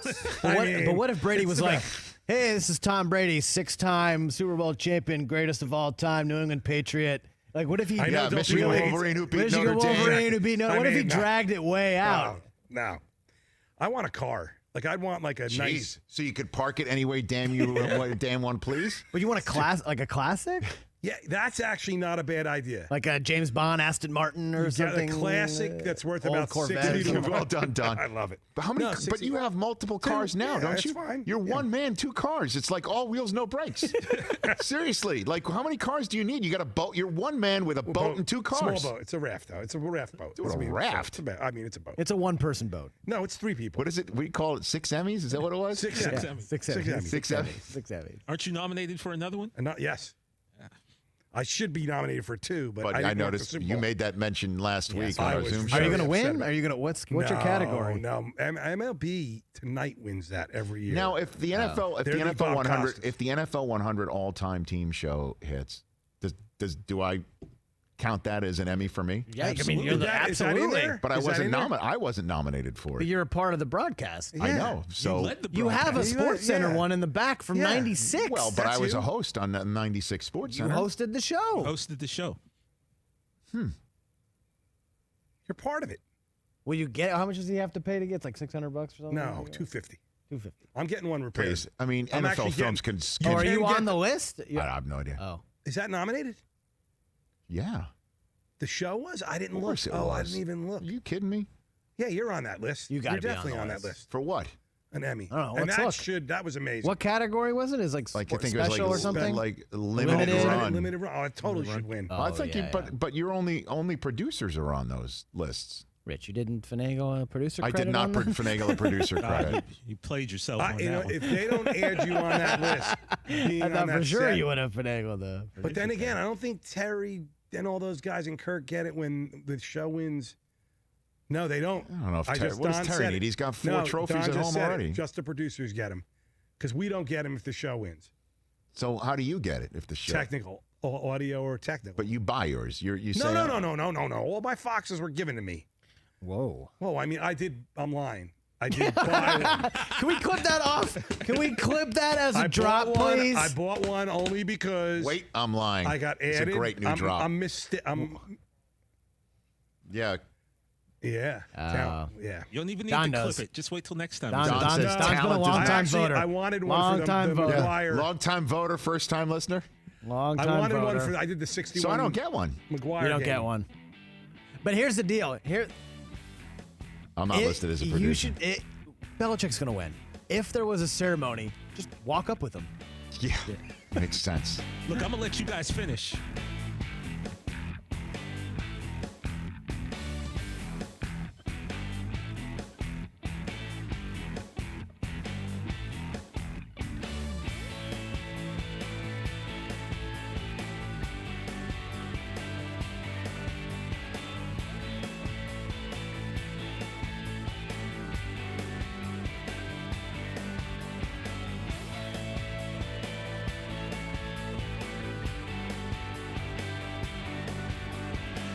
I don't see this in the release. Is this a gag, or is Nickelodeon going to broadcast one of the CBS game? That is a true story, huh? Siciliano tweeted that out. I couldn't tell if he was joking. It's going to be or not. geared towards a younger audience. The CBS extra wild card game is going to be, I guess, broadcast also separately produced on Nickelodeon. That's a great idea. That's cool. So does that mean if a quarterback throws an interception on that broadcast, they get slimed? Is that what that means? Like it comes like a big bunch of slime gets just because they threw it. Well, a pick six means you get slimed. Is that what that means?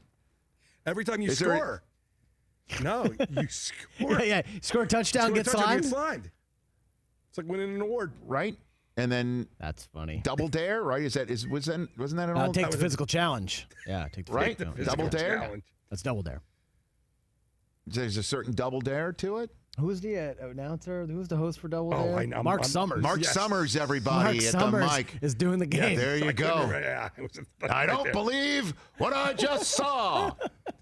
Yes, I just made a Mark Summers jackpot it'll reference. be simulcast, obviously, because they'll have an adult. No, apparently it's separately broadcast for kids' younger audience. Yeah, I mean, you're going to say somebody who fumbles is going to be referred to as a doofus. Do kids call the game? That would be cool. See? Dude, you know what that would the be? Rugrats are Terrell gonna do Davis. the You know what that would be? broadcasting. One of the greatest SportsCenter commercials of all time was the kid who came out too early. The kid who did SportsCenter. That's you. Look it You're up. in that, right? Yes. I don't know. I'm not in that. I think it was you Bob get Lee. sent down to high school, I thought. Well, I got set down to high school, Yeah, right? yeah. Which Dan Patrick, because I didn't want to be the anchor chosen in that commercial, be sent down to high school. Dan Patrick had to pull me aside and basically say, "Get over yourself. It's hilarious. Do it."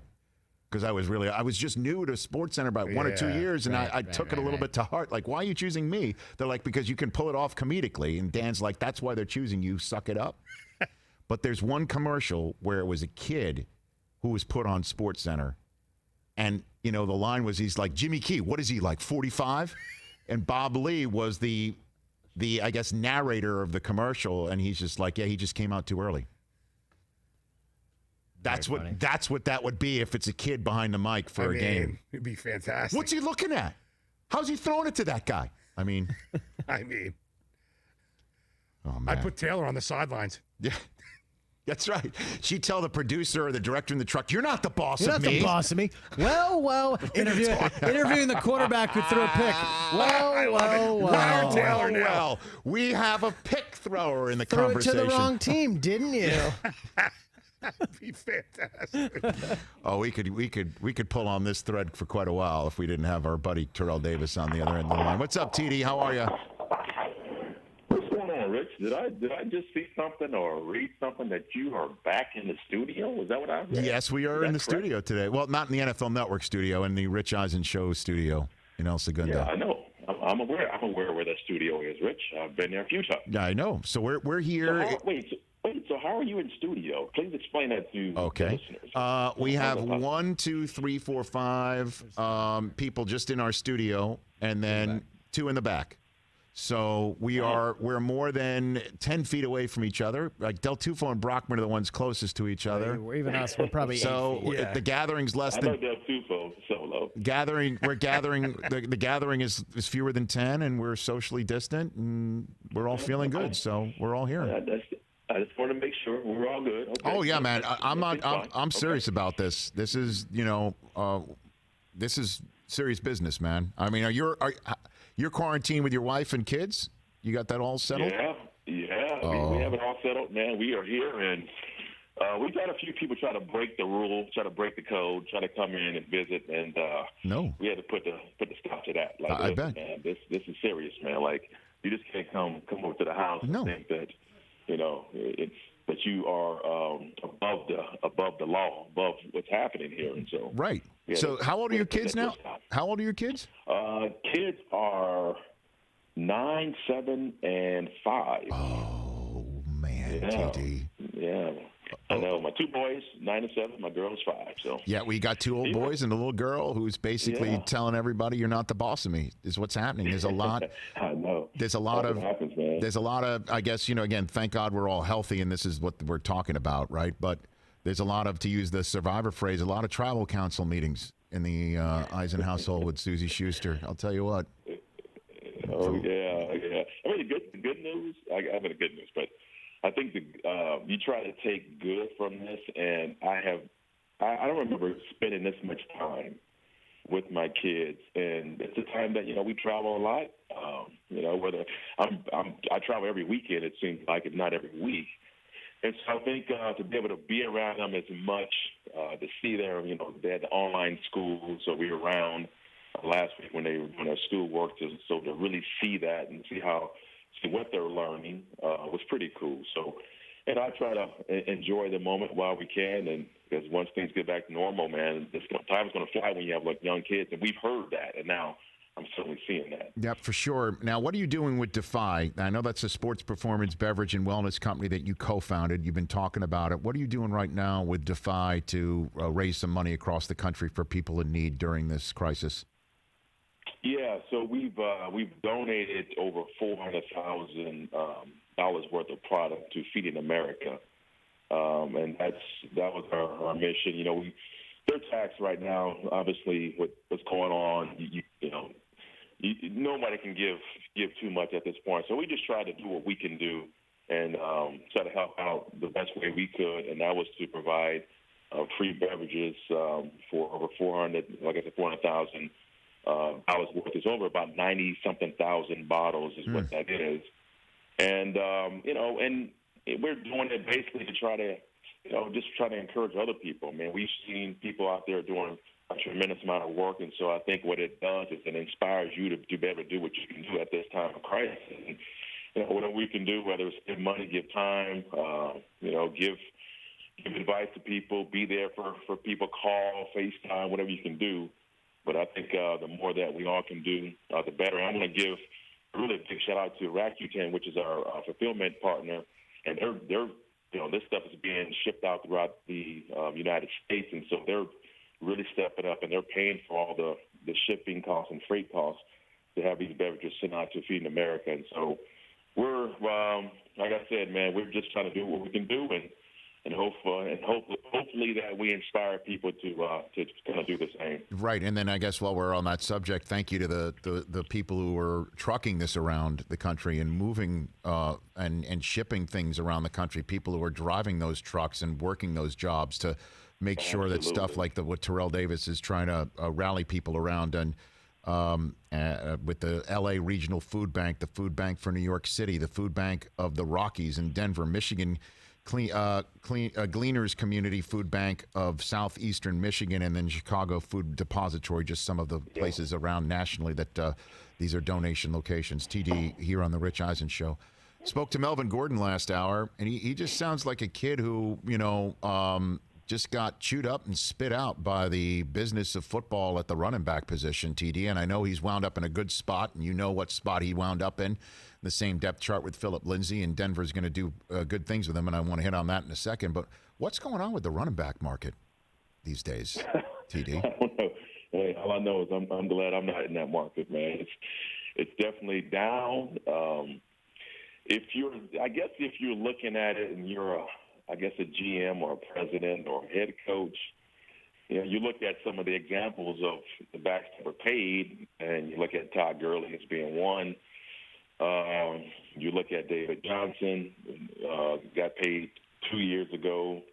Obviously didn't pay Melvin last year, but it's I guess it's more it's more the attitude toward the running backs that I'm hearing from a lot of these clubs, that they feel like to pay one guy that kind of money, those days are, if they're not gone, they're leaving, and they feel like they can get a two-headed, back, or a rotation of three backs to try to have the equivalent of production that they have with one back. And if you look at the Niners last year, one of the better rushing teams in the league, they were able to do it.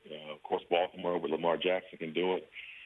But I don't know, Rich. It's just, it just seemed like we had this conversation probably 2 or 3 years ago, and then it got better when Todd got his contract, and everybody was getting, looking at Todd and how he elevated the Rams, and you look at Zeke and how he elevated the Cowboys, and Lev Bell when he was doing for the Pittsburgh Steelers. And then you just have this year, which was just bizarre. I mean, I think I had something where this year, 11 of the top rushers were on the rookie contracts. 11 of the top 12. So when you see that, you're saying, well, why do I need to go ahead and get a guy who's going into his 5th or 6th year and pay him the big money when I can get me a first-round draft running back? I have him for 4 years. If I can franchise or put the 5th-year option on him in year 5, and if I still want to, I can franchise tag him. And so it's just the attitude of how teams view running backs. I still think a guy like Derrick Henry, I think he still has a lot of tread on the tire, and you have to pay him. You got to make him the highest paid running back. But, man, when you lose Todd Gurley to that contract, it really shrunk the franchise tag. It made it where it's not as big. And the more contracts that get shredded up, it's going to bring that number down even more. So I'm a firm believer. You still need that quality, star back. But that's not the attitude some of these coaches and GMs have right now. So what advice would you give Derrick Henry right now, TD?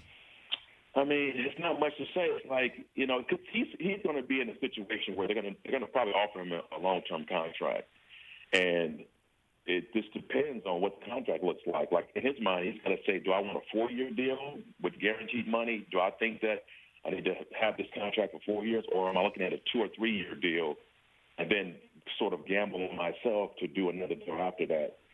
And it's got to be something, obviously, where, GM Robinson and Vrabel, they've got to feel like, man, that this contract has got to be fair on both sides. It's got to be out for both guys, for both sides. But I don't think you can tell somebody like Derrick Henry, man, you understand what the landscape is like. Like, you may feel a certain way about your skills, and that's true. We know you should be the highest paid running back at this stage.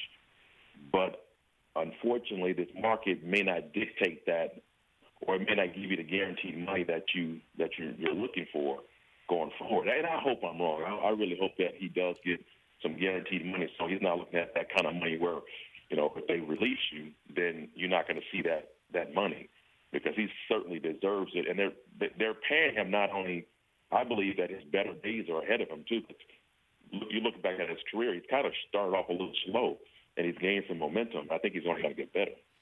TD, Terrell Davis, Pro Football Hall of Famer here on the Rich Eisen Show. How do you think Melvin Gordon and Phillip Lindsay are going to look like in the same offense? Melvin said he did not ask or know before signing how it's going to look. He says he knows what the offense is, but he didn't ask directly like who's starting, how much is going to split up. How do you think that's going to wind up working in Denver? Yeah, well, I mean, I think that when they bring a guy in, they sign him for a 2-year deal. I believe it's around $16 million. I believe. Yep. That tells you that they certainly don't use him. And I look at Melvin. I've watched him the last 5 years in San Diego/LA, and I think the Broncos feel like they can get more out of him, and I think he would agree that he didn't. He had the 1 year, he was over 1,000 yards. I know he went to 2 Pro Bowls, but you watch him, you feel like, man, there's more there. There's something that's not being. That he's got more than what he's showing you on the field. And I believe that's what John Elway brought him in, that they feel like they can really maximize and get the most out of Melvin Gordon. And then you have Phillip Lindsay, who's a different back altogether. And Phillip can do everything. And I went back and was watching tape, and Phillip can run between the tackles. He's a run on the goal line. But I think where he's really exceptional is when you talk about the sort of dump down, the unplanned screens or plays where play breaks down and they find Phillip for a dump off. And now he's in open space, and that's where he's really exciting. And with Melvin, of course, he's 215 pounds. He's going to be probably the guy they use on first and second down, kind of wear defense out between the tackles. And he's got soft hands. He can catch the ball well. So they've got two guys they can certainly use. And I would imagine it's probably Melvin getting the majority of the carries or touches, and then Phillip kind of being that complimentary guy. But I did read something that Phillip said he's not going to sit there and let Melvin come in here and just take a job, man. He's going to fight for it, and he's scrappy like that. So I think people think that when you say that you mean you don't like the person coming in. No, that's just a competitor. Like, he feels like when you bring somebody in, then I need to go ahead and step my game up to make sure that person doesn't get my job. Terrell Davis here on the Rich Eisen Show. There won't be any, as we know, pro days or second interviews face-to-face. We're not going to have that before the draft, so it's going to be basically the eye in the sky, scouting from last fall, plus the combine. Give me the best, most pro-ready running back you think that's available in this year's draft from what you've seen, TD. Swift is. It's hard to argue that cat is not the most pro-ready. The way he runs. I love Jonathan Taylor. I just think, you have him, Swift. You have Edward Helaire out of LSU.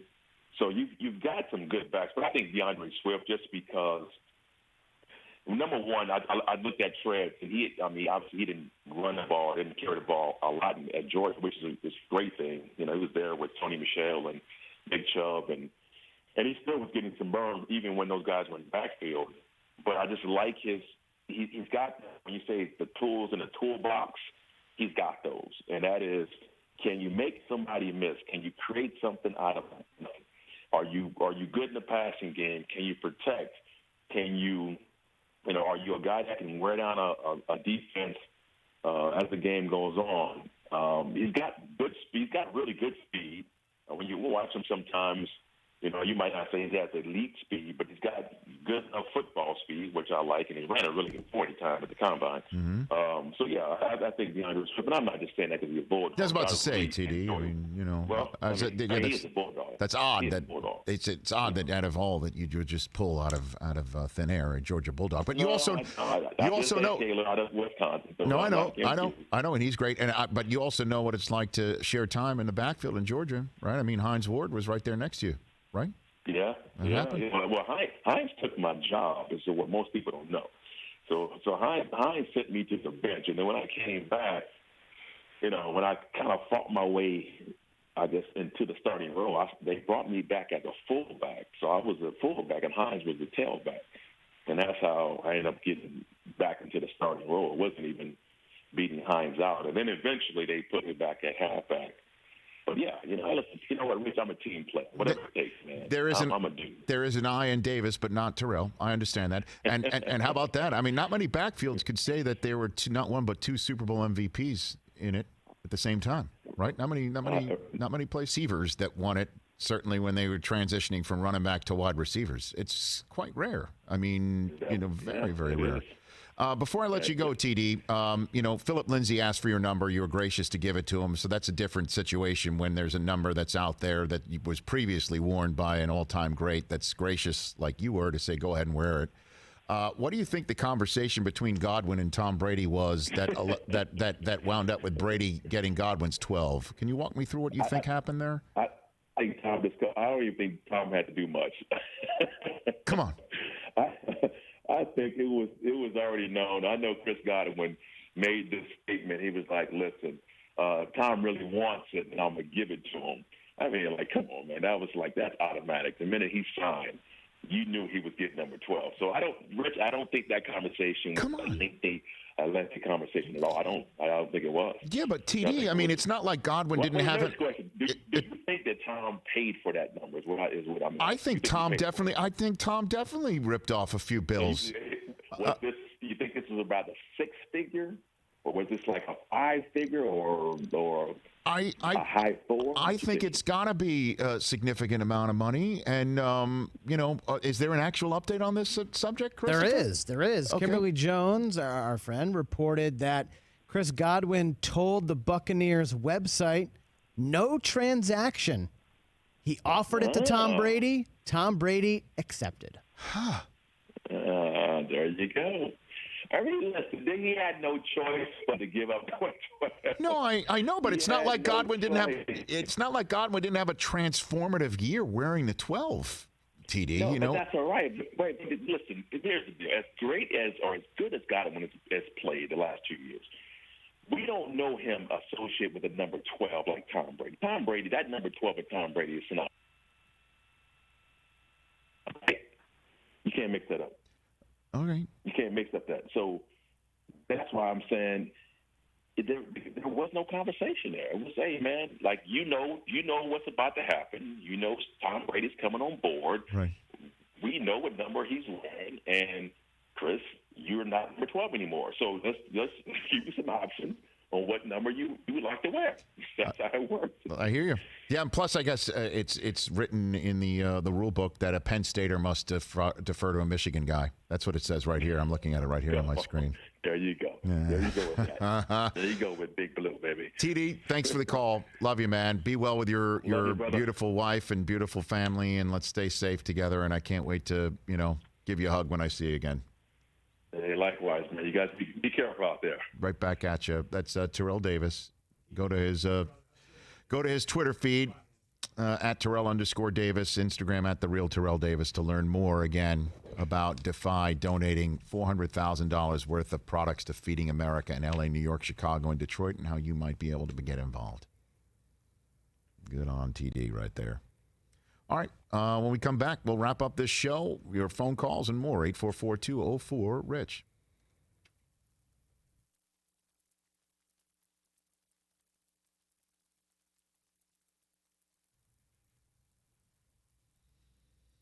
There we go.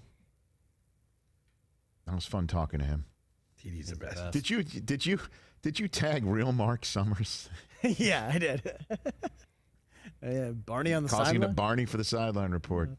Let's kick it down to Barney. That's right. Poopy head of the week. I mean. All right. We got another sports judge? Let's have some fun with that. We had fun showing you one sports judge earlier since we've been judging who's a pig parker and who's not around here. Let's take a look. Today on The Sports Judge. He was nonstop texting, Instagramming, live streaming. Do you have anything to add?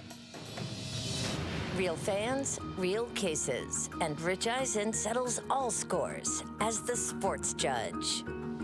This is the plaintiff, Brittany Simmons. She went on a date to a Dodgers game and says it turned into the worst night of her life. She wants to be compensated for the price of her ticket and the money she spent on concessions.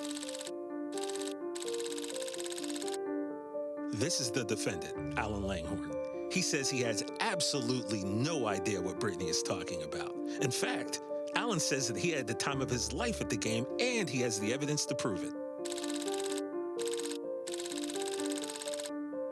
All rise. Here comes the judge. Litigants are ready for the next case, sir. This appears to be a case of a date night gone bad. Ms. Simmons, you start first. What's your recollection of the night in question? Your Honor, from the time I picked him up until the time I dropped him off, he was nonstop texting, Instagramming, live streaming. I don't think he took his eyes off his phone once. Mr. Langhorne, I think I already know the answer to this question, but could that be possible? No way. He said that? That's crazy. Mr. Langhorne. Yes? Right here. Oh. Do you see what I mean? He probably doesn't even know who won the game. Mr. Langhorne, do you know the final score of the game that night? Of course I know the score of what the game was. Siri, what was the score between the Dodgers and the Angels? The Angels narrowly defeated the Dodgers in the Freeway Series by a score of 5-3 on June 11th. Ms. Simmons, that is the accurate final score. Do you have anything to add about this evening? Sure. To top it off, a foul ball fell right at his feet, but he had his nose in the phone, so the guy next to him got it. Mr. Langhorne, was the foul ball really that close to you? Your Honor, do you mind if I live feed my answer? Live feed? Yeah. The proceedings here in the sports judge chambers? Yeah. How many followers do you have? 100,000. 100,000? 100,000. Ms. Simmons, how many followers do you have on Instagram? 50? 1,000? Just 50? It's 50. Bailiff, bring the phone to me.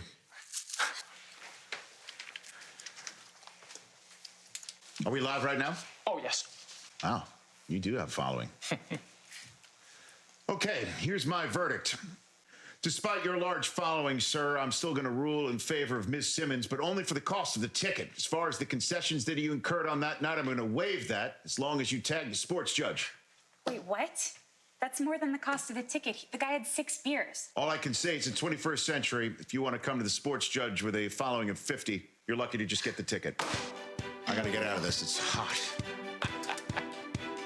A second date? Absolutely not. Okay, thank you. All right, move along. Good luck with love. The defendant, sir, come on in here, please. Yes, of course. A very important phone call. Are you happy with the verdict? Oh, justice was definitely served. Speaking of overserved, would you like to go on a second date? What? Did she say something? She did not. You're a horrible person. Get out of here. All right, that's it for the sports judge. Thanks for watching. A referee blinded by love? Next time on The Sports Judge.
A little bit more meat on the bone of the announcement by the NFL today that CBS and NBC are getting the extra wild card games that have been added with a 7th playoff team starting in 2020. CBS will broadcast one additional wild card game on January 10th. The game will be available via live stream on CBS All Access, and it will be part of CBS coverage. A separately produced telecast of the game will air on Nickelodeon, tailored for a younger audience. So, again, we'll be sliming pick 6 quarterbacks. Coaches will be referred to on occasion as poopy head if they make the wrong decision.